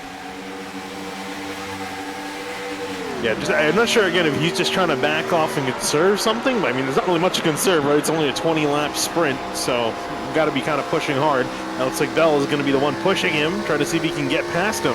So he has a look to the inside. Gonna think about setting it into turn 3, but thinks twice of it. Instead, decides to go on the outside lane, trying to get a little bit of a run staggered in. Now he's gonna look low. A little crossover there. That got exciting. Eye on JT Poole and Connor Yurashak, but the cork is Travis Beckner. Bell is going to go the long way around. Look at the speed that he's carrying up top. That is a lesson everybody should be taking note from right now. Yeah, and a great move. Will easily get it done on the back straight away. So Bell up to 3rd. Beckner now has to worry about Jake Nichols in his mirror. And I'm curious to see Alex Bell, not the best of starts. He's been put back a couple seconds to the leaders. Now has to focus on trying to drive back up to them. Good on board here from Matheson, side by side in front of him though. Nichols on the inside, Beckner on the outside. Beckner trying to stop the bleeding for now as gets that run off the corner. And then like you mentioned, Kyle, earlier on, we're only 5 laps in, but the top 2 have driven off. They're almost 2 seconds away from 3rd place Bell. No need to conserve. Oh, man, look at JT hanging the rear end of that thing out. He is just, look at his smug little smile. Oh, he is all smiles behind there, Finian. He really is. I wish we had Connor Yurashak as you. It would have been funny if he's just like angry, serious, furious face. He's got JT's old smiles in behind. Love the sounds of these things too. Also, get a much different They sound. sound quick. They sound cool, and then also when you go off into the corner, you're off throttle. Where now right. we've gotten so used to just cars going by the camera at full song. JT has the best reactions on the face cam. It's like the Kim Burton cam. You can't pull away because of all the emotion. You can pull away from the Kim Burton cam. We don't need we don't need a constant camera on that. We need Mrs. JT Poole so we can look at her face. I wish you could look at the back of JT Poole's car. Just realize on the back of the bumper it says "Meow." Let's see if we can get that shot. A little slide there. One-handed drift out of turn 4. And Neum indeed. Travis Beckner, they'll try to keep Jake Nichols behind him. Yeah, Beckner's been struggling. Decent run off the first couple of laps, so now he's trying to fall off in the middle of the run. Nichols, whoa! Contact between both of them, and there goes Nichols, going to drop back in behind, going to lose the momentum. Here comes Jake Matheson, charging up the inside. Will try to dive to the inside of the 73. He gets the door slam shot on him. Yeah, close call there from Nichols in the 73 with Beckner in the 28, as both are vying just to stay in front of one another, and Beckner gets the better half of that for now. Closing in on halfway of this first Dash Cash race. Yeah, I wonder how much oval the ovals really need attention with the multi-groove if you just give them more power. Look at this. We're on the outside, Jake Nichols. And there was 5 different lines getting run there in Charlotte Turn 1. Yeah, that is the big thing with the oval refresh coming out tomorrow. I just wonder how much of that is the car and how much of it's the track. Well, I mean, I guess you kind of have to do a little bit more. The car's not going to do anything for it. Whoa, as Nichols just slots his car ahead of the 28. But yeah, these cars all taking them advantage. See Bell in the middle, Nichols down low, Matheson up on top. Then there's John Hall. Oh, John Hall in the 03 there closing in. I haven't talked about him. He was the winner from Daytona in the trucks earlier this year. That's why he got into the All-Star race and is closing in on this close battle here between the 4 cars. As boy, there's Jake Nichols trying to get that outside lane rolling. Yeah, he snuck up there. I don't know why I turned Irish there for a second. Stuck up there out of turn 4.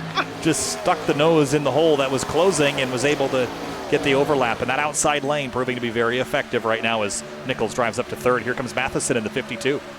Yeah, I think Bell might have pushed a little bit too hard too early. Here comes Nichols are already around him, and now Jake Matheson trying to mount a charge up on top of that 15, trying to see if he can stay up ahead. Doesn't quite get the run up the corner. Here comes 52, charging to his outside. Talking about someone that might have charged a little too early. The gap now is 1 second between first and second place. Grown a lot over the last handful of laps. JT Poole starting to fall a bit off the pace now. Maybe that's why we saw the 73 Nichols look like he was saving his tires in the first half of the run. Still somewhat of a smile on the face of Poole. Oh, look out, Bell. Has Beckner right up the tailpipes. That's a dangerous spot with how sloped these noses are on these cars. 7 to go.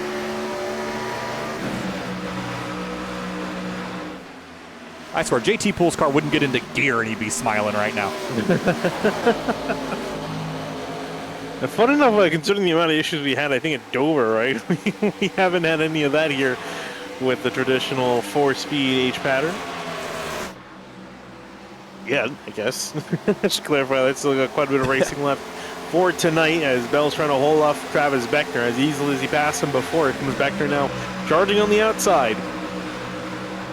Going to get tight going into 1. Beckner still trying to fight back on the outside, and Bell on the inside, and Hall is just lurking there in the background, running in 7th right now on board with him. Got a nice run, going to go down low, go around the 15 of Alex Bell, going to be door-to-door into turn 3, but Bell's going to fight back on that outside.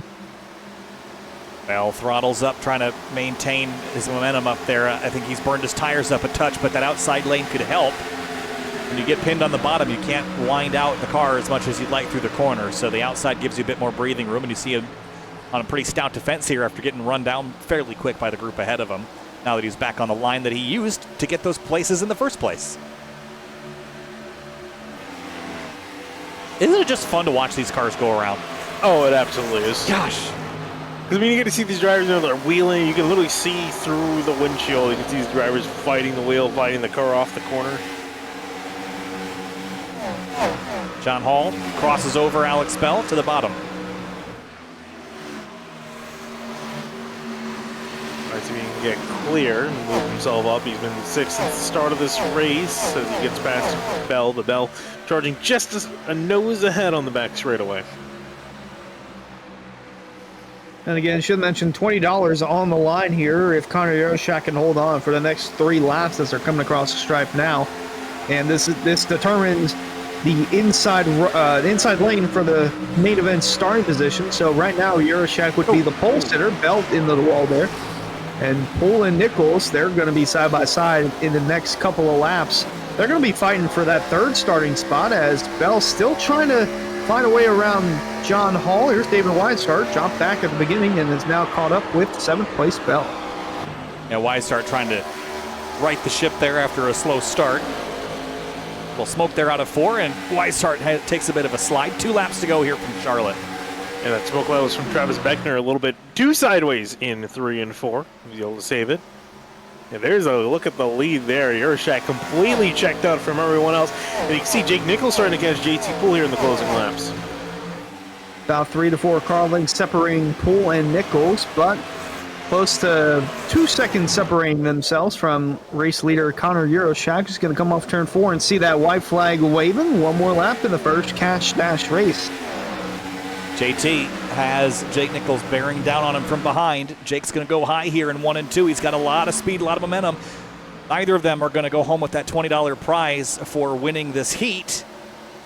But as far as moving one row forward in the start of the race, look, here comes Jake Nichols to the top here in 3 and 4. Side by side. One corner left. JT doesn't have the speed to do it. He slips, he slides. Here comes Nichols out of 4. He'll grab second away. Urashak wins the first heat. Nichols second. Poole third. And Connor Urashak is $20 richer as he comes across the line. I've never seen someone so happy to lose a spot on the last lap. I was going to say the same. Urashak, we didn't get long to look at that. Urashak, Nichols, and JT Poole, your front runners in this one, and immediately on to the second race of the night, second heat of the night. This one, Roasted Gems Coffee starting lineup there on the left. Connor Horn, James Scioli will start on the front row for this one, Finian. Yeah, Curran, Slaughter, Knoll, Jump, Hearn, Shane Wolf, and Okrezik, the 9 drivers in heat number 2. And again, this will be starting positions for the outside lane. All right. Pick me a Heat 2 winner time. Finian. Okay, Hunter, Finian, you go started. first. Hunter, well, dang it. Let Hunter go. I'm going to go with Skyline in 7. Okay, good. My pick is 24, Mark McCurran. No one's picking Connor Horn? Yeah, I wouldn't either. Seth Knoll wins this race. I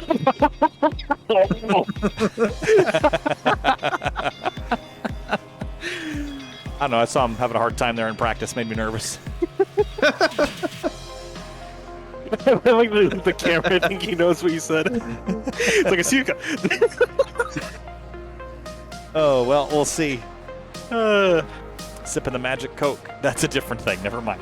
As we get set to go racing, 20 laps tonight. Again, only about a 10-minute show before we get into our 35-lap formal feature where we'll give the winner $100 and crown them the 2023 Season 5 Area All-Star Champion.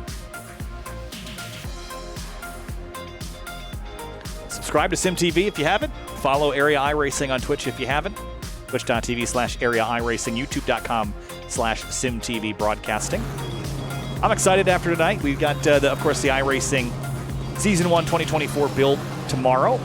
I'm building a brand new iRacing PC tonight as soon as this broadcast concludes, and moving this current PC over to just broadcast-only duty. And just got myself an Elgato HD60X capture card as well, so totally changing how we've done broadcasting here at SimTV. The first time that we've ever had a capture card setup since we began in 2018. Yeah, I was going to say, it's funny because people were lucky to even have just one high-end PC. Yeah. You got just 2. Well, you know, part of this is to solve, if you guys are familiar watchers here on SimTV, that flickering issue that happens with really big fields. Part of that is to alleviate that problem, especially with team events in particular. And this will spread the load out between broadcasting and iRacing, and that will allow me to do much more advanced things as well on the graphics side. As ATVO, in particular, our graphics software, is not contributing to any better performance than I would have on its own. So, very exciting things. This 7x11 room that all of this is in is getting pretty crowded, though. And it's all on I was going to say, you don't need to have any heat running in that room, I can tell you that. yeah, and it's also running on one plug. So, oh, boy. Yeah, which I was told by an electrician is okay. But he did not let me cite him for that. So I wonder why. He did say should be fine. I mean, hey, we heard some fire trucks in the background. Hopefully not coming to your house. Well, they're right down the anytime street, soon. so.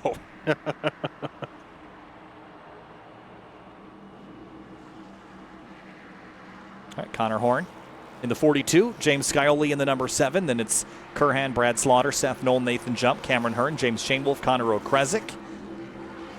And winner of this gets $20. This sets your outside starters for our 35-lap All-Star race. Green flag in Heat 2 of the Area All-Star race. Connor Horn and Scioli get him underway. Look at the jump that Scioli got Horn sideways. Yeah, and Great Jump's going to pass the 42 on the outside. Even the 24 McLaren was all over the back of Connor Horn, I think, just showing that he just did not get the start that he needed. And here comes Brad Slaughter, big run off of turn 2, immediately going to take the bottom lane, looking into 3. Slaughter looking low, Horn up high, but the 7 of Skyle, you might have been listening to some Alan Jackson before the race because he just boot scooted, now boogieing away with that lead. Although only 1 lap complete, still 19 more to go. Curran, though, looking on the outside of Slaughter for third into turn 1. He wants a piece of this as well.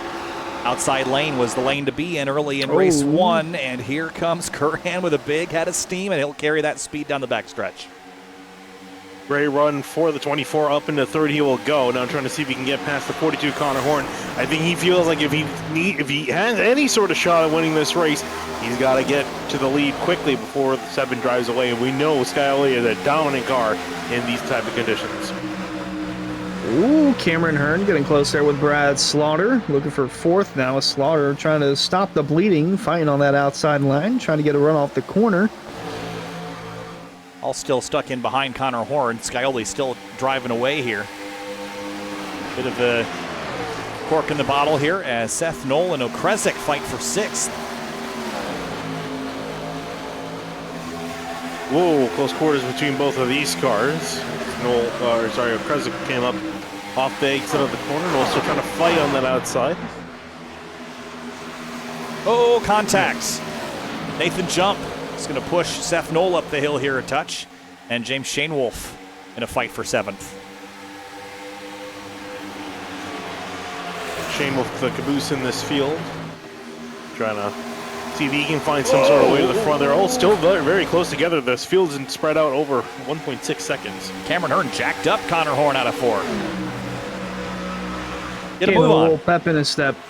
Yeah, letting Scioli get away. Go, go, go. Whoa, Cameron Hearn loose off of turn 2, but he's still able to keep the run going. Curran working the bottom here on Cameron Hearn. Look at Brad Slaughter Jr. with a big run mid-corner. Where do you go with that? Almost looks like he tried to look up through the middle, but there really wasn't a middle lane to work with. He's going to continue to try to work to that outside lane with the 24.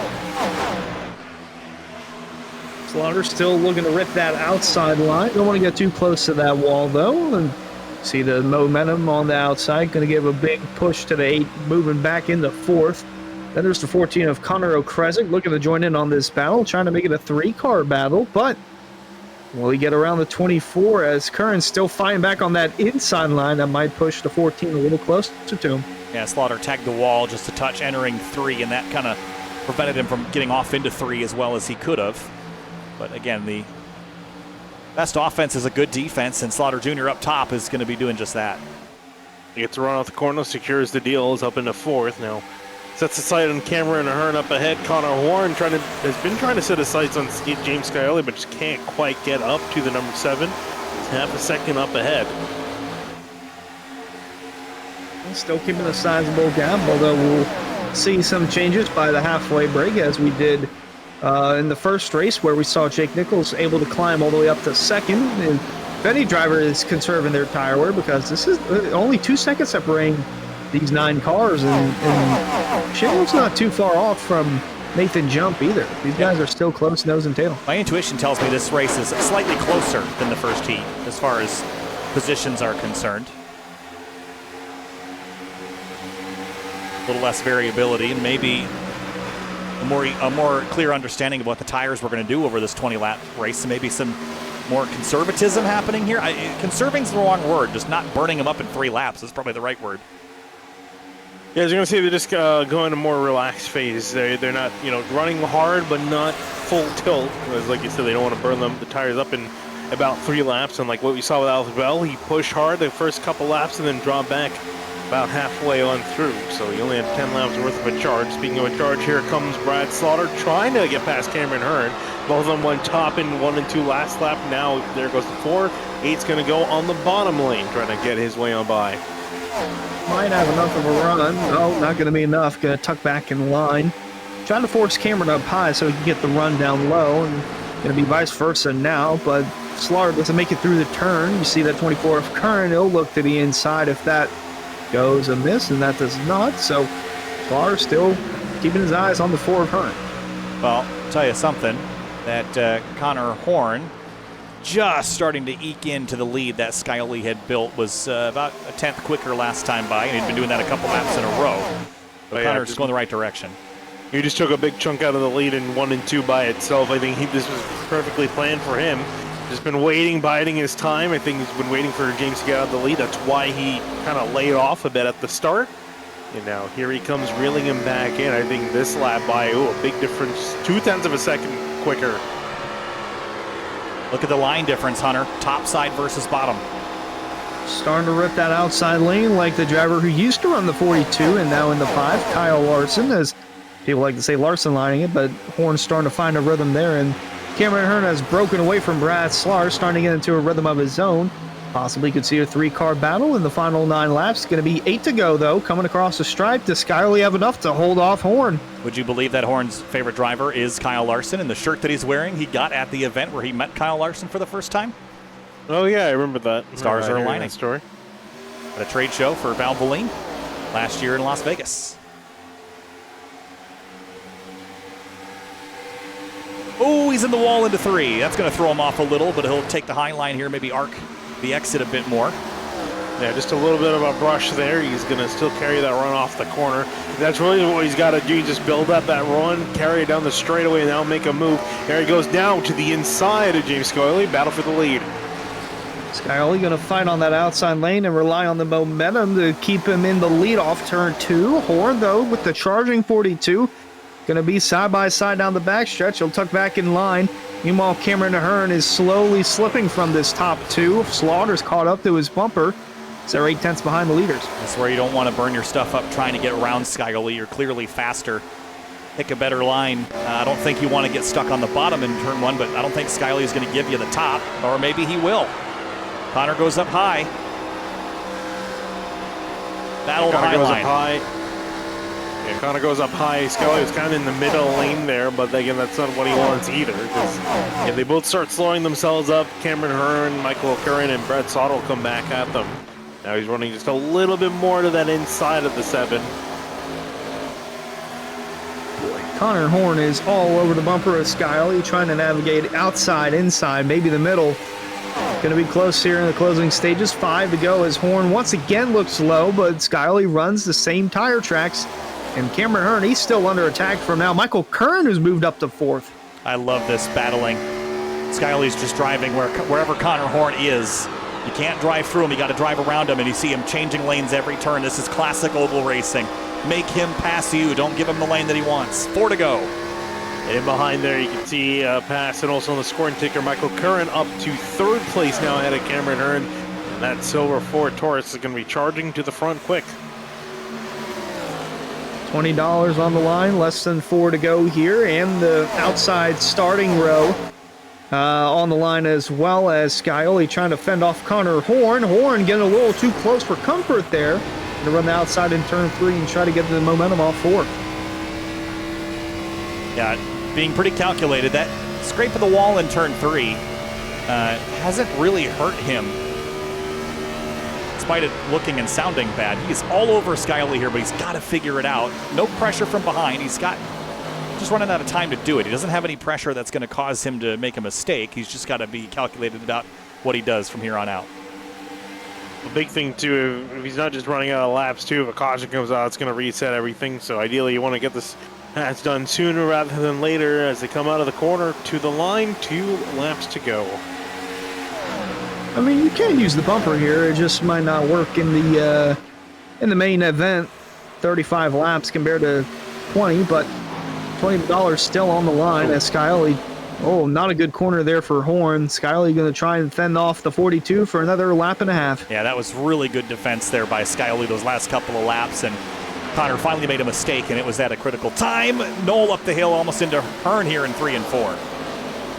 He'll keep it going the right direction. There you go. White flag in the air for James Scioli. 1 more lap to defend. Lead increasing, 3 car lengths, 4 car lengths almost heading into turn 1 to 7. That's fought so hard. And he make it through another back straightaway and 2 more corners and then through the quad oval. I think he's done everything he needed to do. James Scioli Looked like he might not walk away from this heat race Whoa. as a winner. Ooh, Horn tried to throw it in there, couldn't do it. Gave it the Hail Mary. Checkered flag, $20 richer as James Scioli. Connor Horn will come up just short. Put on a valiant effort. The rest of the field comes across the stripe in a pretty heated battle to the stripe there. 5, 6, and 7, all within a couple tenths of a second of each other. And like that, we took over to the main event. Oh, man. Happened so fast. All right, guys, what did we learn? That this these car cars is are. awesome. Yeah, I was going to say these cars are better than the next gen cars. Oh, that's great. Yeah, these cars are amazing. Every time we race these things, it's probably only the second or third time we've ever done a race with the full power Cup variant of this car. And maybe only the second time we've ever done it on an intermediate track, but every time we do it, I just wonder why this isn't a more popular thing to run for a full season. Maybe the newness would wear off after a bit, but just watching drivers manhandle these things around has been such an awesome time. Sun is going down here at Charlotte, and the left-hand side of your screen is your starting lineup for tonight's 35-lap race. Now, the winner, this is winner take all at this stage, $100 from here on out, and that's it. Yeah, you got your dual winners there, Yurshak and Scioli. $20 already earned for them tonight, but 100 more waiting on the table. And not that much longer of a race, only 35 laps. That's going to be done in less than 20 minutes if we go green flag to flag. And there is a chance because we do not have a competition caution to slow us down midway. It's all on the line here. All right, pick me a winner time. Who wins the Area All-Star Race for Season 5? Hunter Sleffy. Well, he almost had it in the first Cash Dash race, whatever you want to call it, the first Open. I'm going to go with the 73, Jake Nichols, the first ever two-time Area All-Star Race winner. And Finian. I mean, it's the boring pick and the ugliest car in the field. I'd have to go for the 15.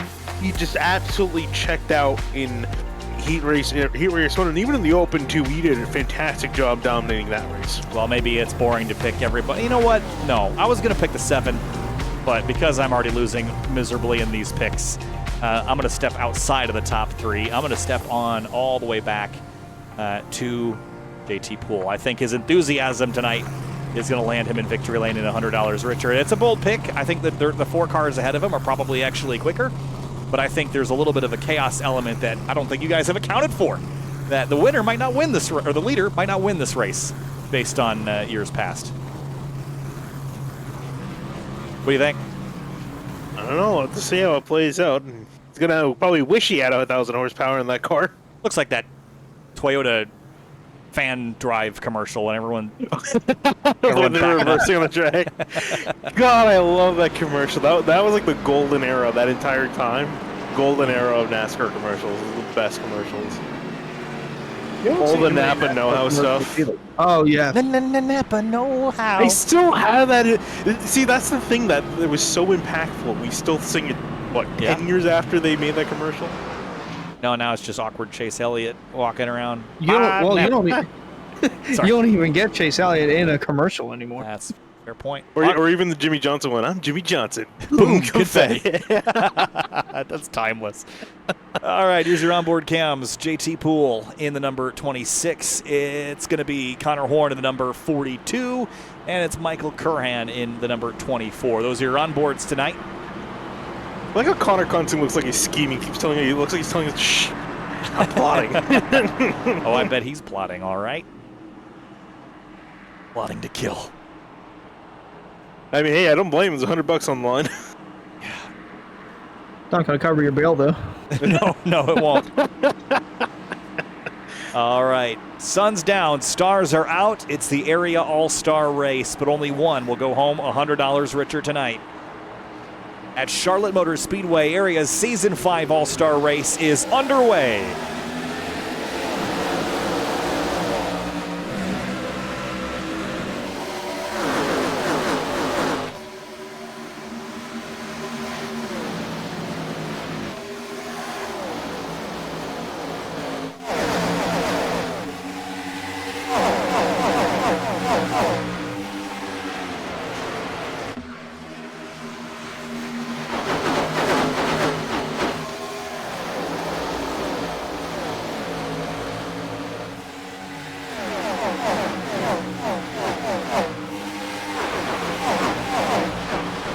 lap one complete. Euroshak leads side by side here. Matheson, Hearn, JT Poole, Michael Curhan.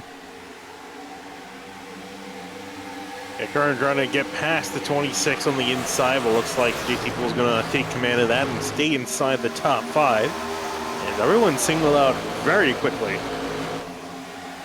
Oh, just trying to get a feel for the car in the biggest field that some of these guys have been in all night. Poole going to try and fend off the 24 of Michael Curran, looking down low, and then he's got the 52 of Jake Matheson trying to work his way on the outside. Connor Horn goes defensive down the back straightaway. It's Euroshak, Scioli, Nichols, and then everybody else 2 by 2 through 3 and 4. And this is going to be a big thing because remember we do have the chance of a caution coming out naturally, but no artificial caution to slow this down. So these guys could go green theoretically from here to the end of the race, and that's going to mean tire management is going to be key. It's not a 20-lap sprint. You have to kind of manage your stuff or expect to, because there may not be a caution to help you out later on. Hence why this could play into the favor of the third-place driver, Jake Nichols, in the 73. But right behind him, though, Connor Horn, Jake Matheson. Matheson up to 5th, Horn falling back to 6th, and Curran trying to fight on that outside lane, going to get a little close, coming off turn 4. Wonder if Connor's dropping back here to maybe save some tire, but if you drop back too far, you're not going to be in the show. Here's JT Poole to the bottom of Jake Nichols here in 1 and 2. Yeah, Poole's trying to move forward fast and quick, trying to see if he can get past the 73, but Nichols, that outside defensive line, helping him out, and will hold on to that spot. James Scioli sitting in behind the number 15 to see what his game plan is. If it's a matter of just kind of riding in the coattails, again, being patient, or does he want to push the button, get out there quick, and try to take the lead sooner rather than later? There's Curran battling on the outside, going to let fellow teammate Cameron Hearn go on by. 2 Physicus drivers all vying to bring home that $100 prize and represent their team in victory lane. Curran's had a pretty good shot all night, all the way from the open, and raced his way into the main event. Jake Nichols going to navigate his way through turn 4. Boy, he's looking to the inside of Scioli, trying to take second away. Yeah, he was sliding on defense, and then by the time he leaves the corner, he's on offense to the inside of the 7 into turn 1. Trying to make that dive work. Scioli arguably in a better defensive lane on that outside. Nichols has got some decent speed, though. The back straightaway comes, and Scioli shoots off like a rocket from that outside lane and will hang on to that spot in the 73. And also want to note, too, we've already lost one driver. James Shane Wolf has retired after spinning off the corner and hitting the pit road barrels pretty hard. So I think he's going to be calling it a night. Ooh, car in the wall there in 1. I think that was Curhan. And Jake Matheson. We didn't really see as much of him out of the heat races as I thought we would. But now he's moving forward in the 52, up to 4th place after starting in 7th. Yeah, he's been pretty quiet throughout most of the races tonight, but working his way up through the order. And now here he is in the top 5, battling with JT Poole. He's already moved up +3 spots at the start from 7th place. Yeah, actually might gain 1 more here as the 73 checks up JT Poole behind him. Matheson clears Poole for 4th, and a close call back there for John Hall. Almost clipped the turn 2 wall coming out of the turn, but Nichols now starting to venture up in that outside lane. The only car to do so, everyone else tucked in on the bottom. Might have a run here on the outside for 2nd spot, on board with the leader Euroshak into turn 1. Is he just biding his time, is my question. Is he pacing himself? He was so much faster in the heats, but now he's just lingering off the noses of the pack. Is this intentional, Finian, to maybe save some tire? It definitely could be. Again, that's something these guys are considering because the field's spreading out quite a bit here. Odds of a caution maybe have died down until the tires really start to wear out, and you're going to see these guys even more sideways than they have been. But the 73 and the 7 going side by side again, and you can bet that Connor Euroshak is loving this with everyone competing in behind. Not going to be loving it too much longer. The 73 might clear Scioli coming out of turn 2 without momentum on the outside lane, and it's going to be enough. Now the 52 of Jake Matheson looking to replicate the same success that Nichols had, heading into turn 3, and then JT Poole just trying to find any room for clean air to get on that nose. Oh, man, tight out of 4 was Matheson here. but making up some ground on the outside, and then JT watching from behind, trying to pick his path forward here. Yeah, not really many places to go, although he is all smile. It's so entertaining to watch. I've never seen someone so happy. It's almost annoying. How can you get so much joy out of life? Oh God, especially at school. Whoa, this is tight stuff here, guys. More serious now. He's in the thick of a battle. Yeah, that was, I mean, tail of a lap. Look at that. It won't be too long until he has a smile on his face again, but for the time being, gotta keep it Imagine straight. he wins this race and has $100 to his name. Oh God, I don't think he'll be able to contain himself. I think he's just bored that he's not sideways right now. Man belongs in a dirt outlaw. I was going to say, though, Kyle, a few laps ago when Jake Nichols, there goes Connor Horn. I was going to say, Jake Nichols, when he made that pass for second, was around the same time from the first heat where he started to turn up the dial and make moves throughout the field. So not surprising that he chose to do so on lap 10. And without a competition caution, there's no chance that these guys might have a reset. So got to be all attack now. Well, speaking of turning up the dial, Connor Horn, where did he come from? Just all of a sudden, right back in the conversation here for the top 5. Started on the front row. Little sideways. Waiting patiently for his moment to strike, and now here it is. Trying to work to the outside of James Scully, who's been now slowly dropping down the orders. Nichols, Matheson have gone past him. Now Connor Horn, the next one on his list. And he's just doing this methodically, too.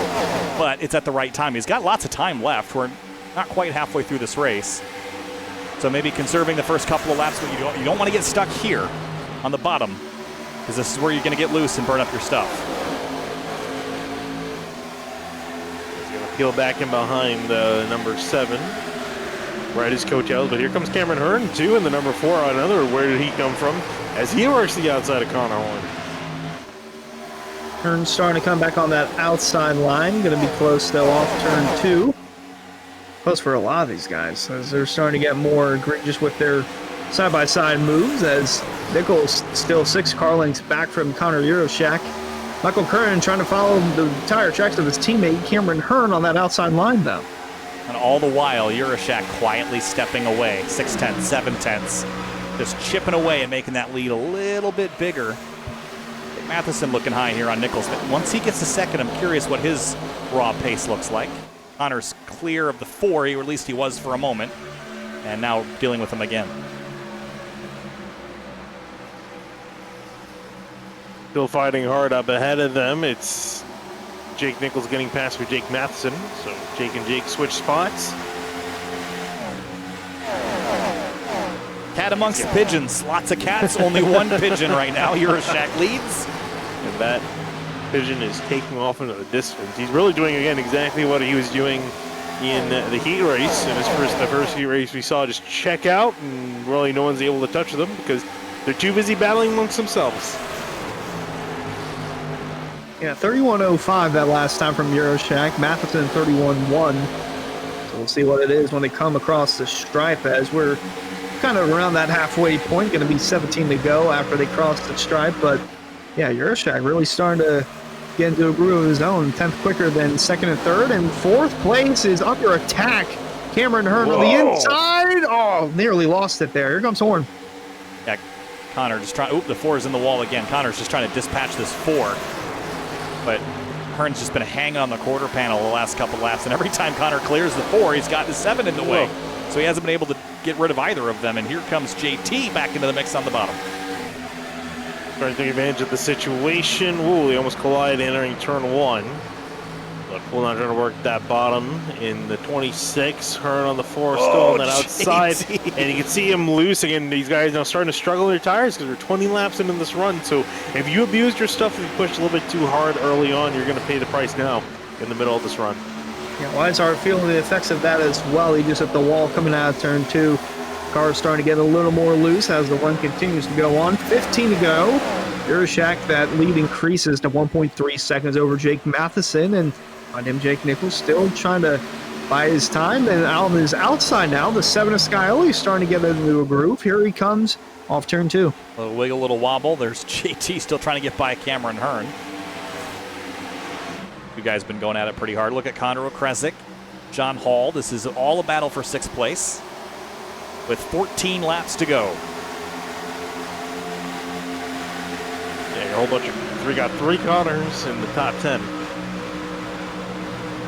That's enough.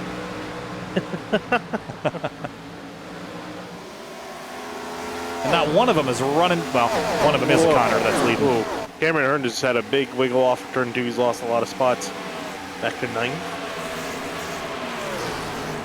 Opens up JT to an assault here from Okrezik. What big slide there for the 14, and Curhan's watching from behind.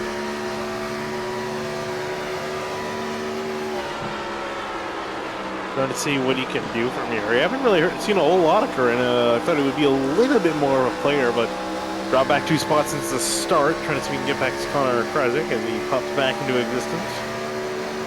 And you can't play much when the car closest to you is blinking in and out, but nonetheless going to try and find a way around the 14 of Okrezik.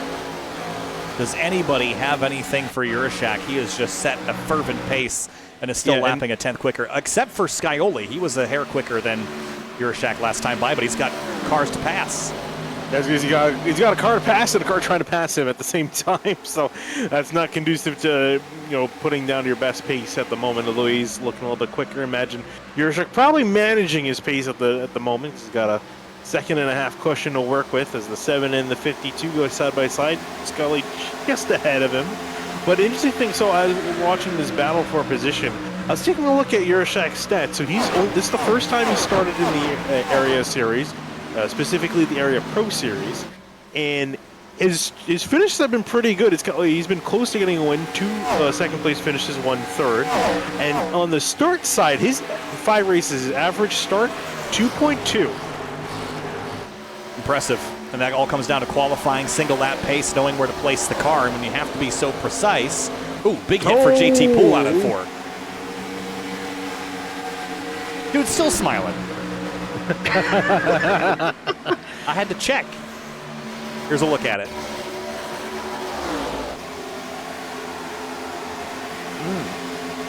They're all headed up there, but JT's the only one that made contact. I'm going for a move on Michael Curran here. Battle for 7th place.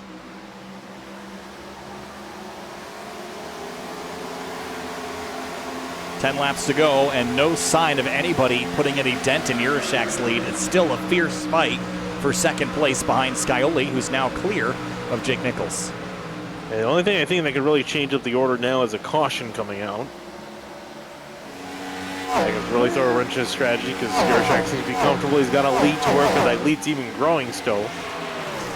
See what Scioli's got this time by Hunter, because I think before he was lapping just a hair quicker than Urashak. I wonder if now that he's clear of the 73, if he's got some more pace. And he's matching Urashak, but not quicker. Now that 15 is on rails right now, and $100 starting to look more and more delightful. Oh, that was not looking delightful right there. JT Poole, although he might be looking delightful. Yep, he is.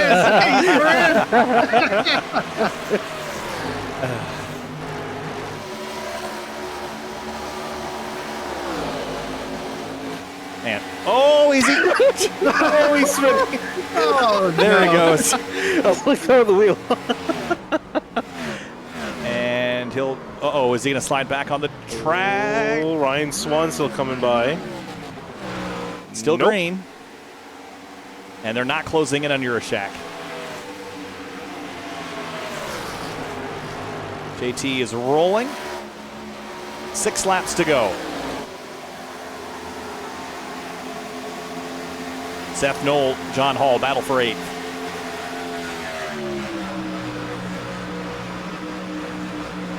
One to the inside, Hall on the outside, and Knoll's going to throw the car into the corner and get the spot. And Scioli, I thought he was going to drive away from Nichols, but he has not. And now, this is where things are going to get interesting with Jake Matheson, Jake Nichols, and James Scioli. All big slide from the 73. Whoa. Look out.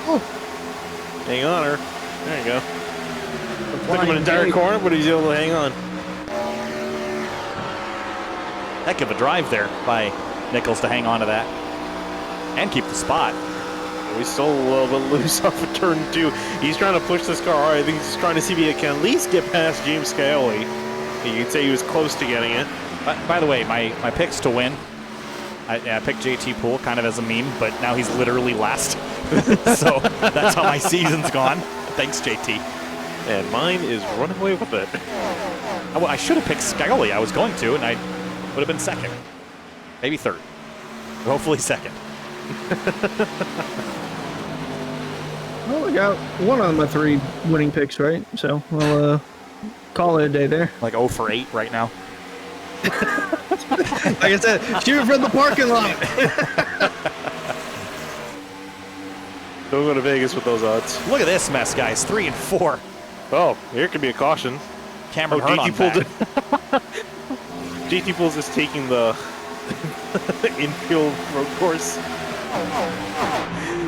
He just missed him. He's driving past the infield grass, trying to get out of everyone's way on the front stretch as this battle continues on. Could this bring out a yellow? It's possible. We would go into overtime. Cameron Hearn sideways. This is 10th on back, by the way, so these guys still fighting to get inside that top 10. Weishart and Hearn, the 2 guys going at it for 10th, but behind him still duking it out. Oh, there they Whoa, go. Crash. And caution. And that's with 2 to go. And this changes everything. All right, all we need is someone to put their window net down and struggle to put it back up. All right, let's go back and see what happened. Well, you know, 33 is going to clear the 4, slides up and cross him, and I think Cameron just said, you know what, around you go. And then Slaughter got in the wall pretty hard there as well in the 8.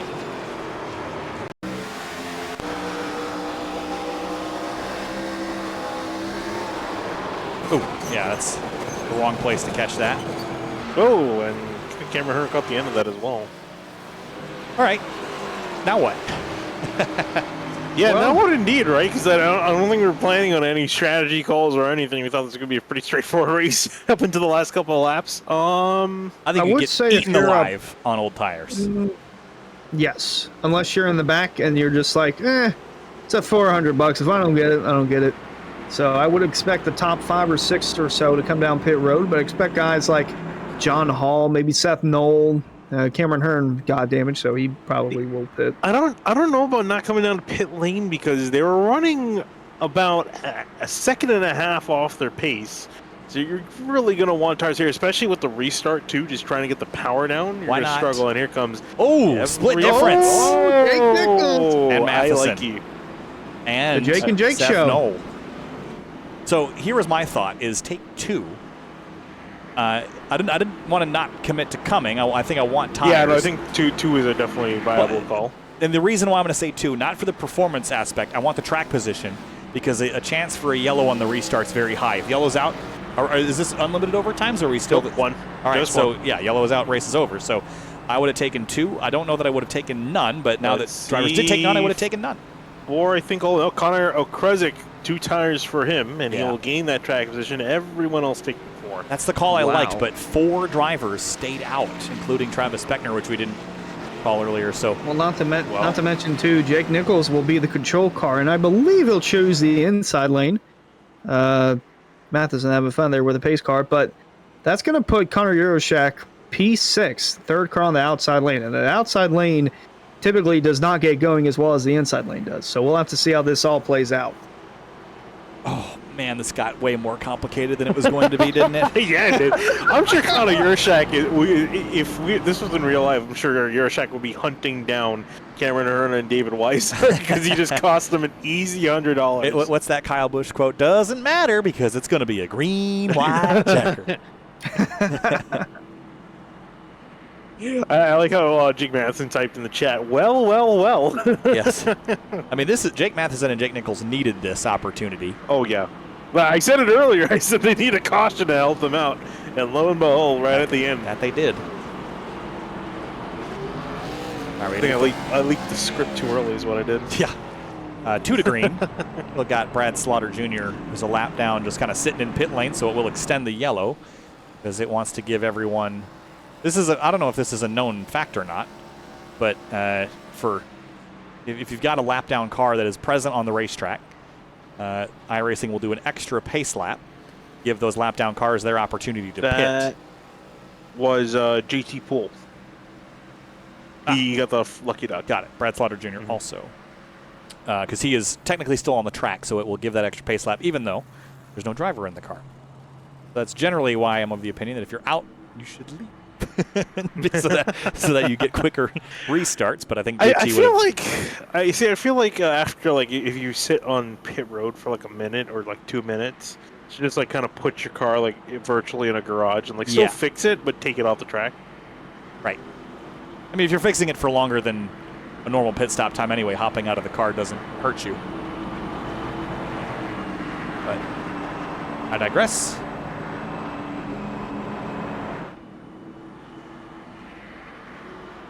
All right, what do we think now? Yes. Well, I'm sticking with my pick.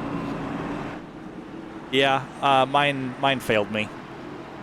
Wow. He's laughing about it. I don't know, he's so happy for someone in 16th and quite literally the worst odds of winning this other. Well, he won't be happy when I'm done talking to him after. I put all my faith in him because he was so hyped about this car. I don't know if I want to stay with Connor Yershak or not. Part of me kind of wants to be loyal to him, especially also because he's got 4 fresh tires. My other pick was Scioli, but he's 7th. Yeah.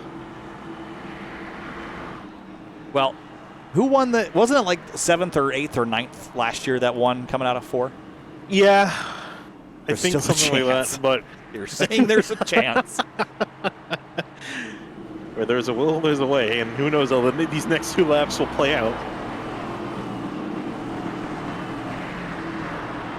Connor Horn will restart 8th. Michael Curran will restart in 9th. JT Poole in 16th. Those are the onboards. 4 cars with no tires. Then Okrezik on 2, and everybody else on 4.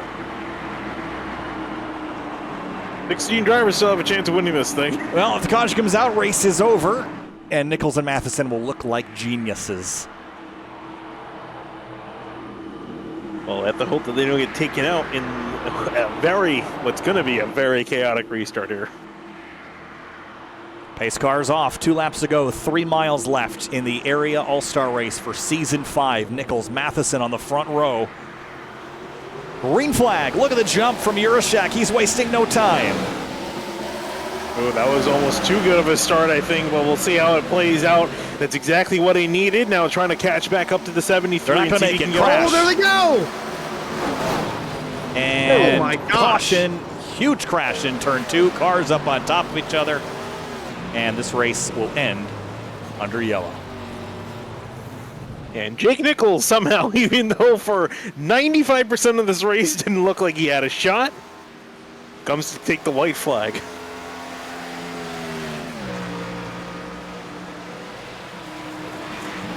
Boy, you got to feel for Connor Yershak. I mean, all the way from the open, dominated the first half, got locked in there, won the pole for the main event, and was so close to getting to the white flag and making it through. But, oh, man, 34 laps led, but And the most important one not going to be led by him. And he was probably in a position to just take that like taking candy from a baby there on that last lap. Oh, yeah. Fresh tires and Jake Nichols as a sitting duck. But he will not.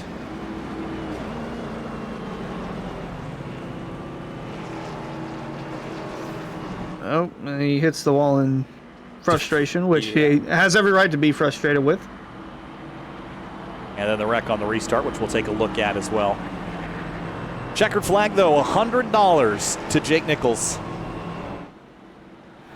And only led 5 laps of the 40, but led the last one, and that's the most important one. Nichols, Yershak, Matheson, Scioli, Michael Curran, Connor Horn, JT Poole, the 7th. How? Nathan Jump, Bell, Hearn, the rest of your top 10. Could just change my pick. Well, winner, chicken fried steak dinner for the 73, Jake Nichols. He comes out on top. Euroshack, so close yet so far. Didn't have a fair shot at the very end because of that wreck in turn 1 and 2. Matheson comes through with a podium spot. Skyoli Curran round out the top 5, and yeah, there you go. The 7th place for JT Poole. That's a good showing for you, Kyle. And Jump Bell Hearn round out the top 10. Well, still getting beat, but that's all right. Seth Nolan, David Weishart, Ryan Swan, Travis Beckner. Travis Beckner obviously got caught up in that collision there. John Hall down in 15th, though. Krezek, Slaughter Jr., and James Shane Wolf. Before we talk to our race winners, let's go back and look at that crash there in turn number 2 and see how things kind of transpired here. The 28 just got swarmed. I think Okrezek's going to be the first one to go around. He's just loose. Skyoli tags him, and Ryan Swan up underneath. And that's where the rest of it happened. Wow, look at that. Completely wedged between two cars. I want to see Ryan Swan's on board. Oh, man. Yeah, to look at the undercarriage of Okrezek, but I think it's too little too late. Yeah, I think this is worth an onboard. Let's take you there with Ryan Swan, who came home in 13th after all. This is going to go inside. I don't think the roof cam made it.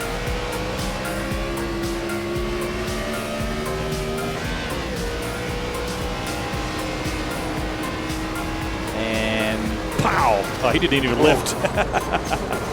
Right to their attackers. And tried to go, but no go. Oh, hello, other car. Well, Jake Nichols celebrating in the Solar Flare Racing Chevy Camaro, and we'll talk with him here in just a moment's time. What a night, guys. Love these cars. We should bring this back more. It's funny because I think for that series we did with 3 Wide where we ran these cars, or the ARCA, technically the ARCA variant of these cars, we were saying that the entire time. The entire time of the season we should be racing this more and more. Yeah, well, Jake Nichols is standing by. Led 5 laps tonight after all that, and that was all that you needed to lead, Jake. Late race caution, gutsy call to stay out, and had you not gotten that second crash, I think you were a sitting duck, but the duck got to sit on the throne tonight in the Area All-Star race. Congratulations, and you're $100 richer. Thank you. Yeah, we try to play it lucky there. I mean, we kind of all slowed each other down the whole race. Connor ran a great pace either way, so it was hard to beat it, but I felt the same as last season. We ran the same combination, and I'm not a huge fan. It's still kind of clean air is king, but either way, it was fun to drive. The ending of the heat that I was in was so fun, trying to just do whatever I could to maybe try to outsmart JT, and we got to his outside, cleared him, and got second, and we don't want to keep the motor here. I don't need the Gen 4 motor anymore after this race, so we blew it sky high, try to get lucky. All that for a Jake Nichols win, like the good old quote from a couple seasons ago. So we'll take it. We'll take it, move on. We got Seth helping me out here. Thanks to him, we got to keep the Polish victory lap tradition, even though I blew the motor a little bit early, but that's fine and dandy. We got a teammate for a reason here, so either way, thanks to everybody at Area for putting this race on. It was a fun night no matter what. Pretty clean overall, especially considering last year we had a huge one at the end of the Open. You love to see that no matter what. It probably could have ended clean without the late race caution. I don't know what happened, but we love it either way. We end up victory lane, so thanks to you guys for broadcasting and making our show 10 times better, even though these races are pretty damn good anyways, but you guys do an awesome job, so thank you for all the support. Appreciate it, Jake. Congratulations on your Area All-Star victory, and we'll see you next time at the Roval. We'll be back here next week. You know what? I have one question for you, Jake. Yes. What are you going to do with that $100? I don't think I can go to Disneyland, but we'll figure it out.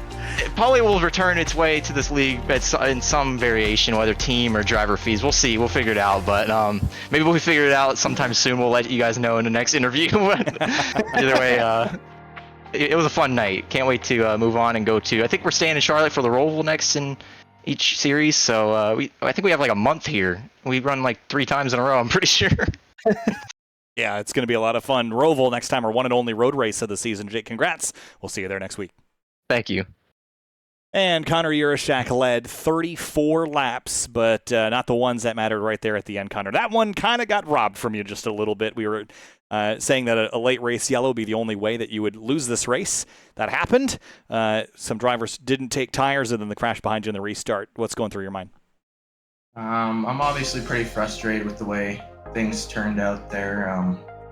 Just seems like kind of a trend here in series that, you know, when people have nothing to lose, they're running crappy the whole race. They make some moves at the end they probably shouldn't, and then with Nichols staying out and then his teammate causing the wreck there at the end, I mean, it's just a tough pill to swallow, especially since I had the field covered the whole time, so frustrating for sure.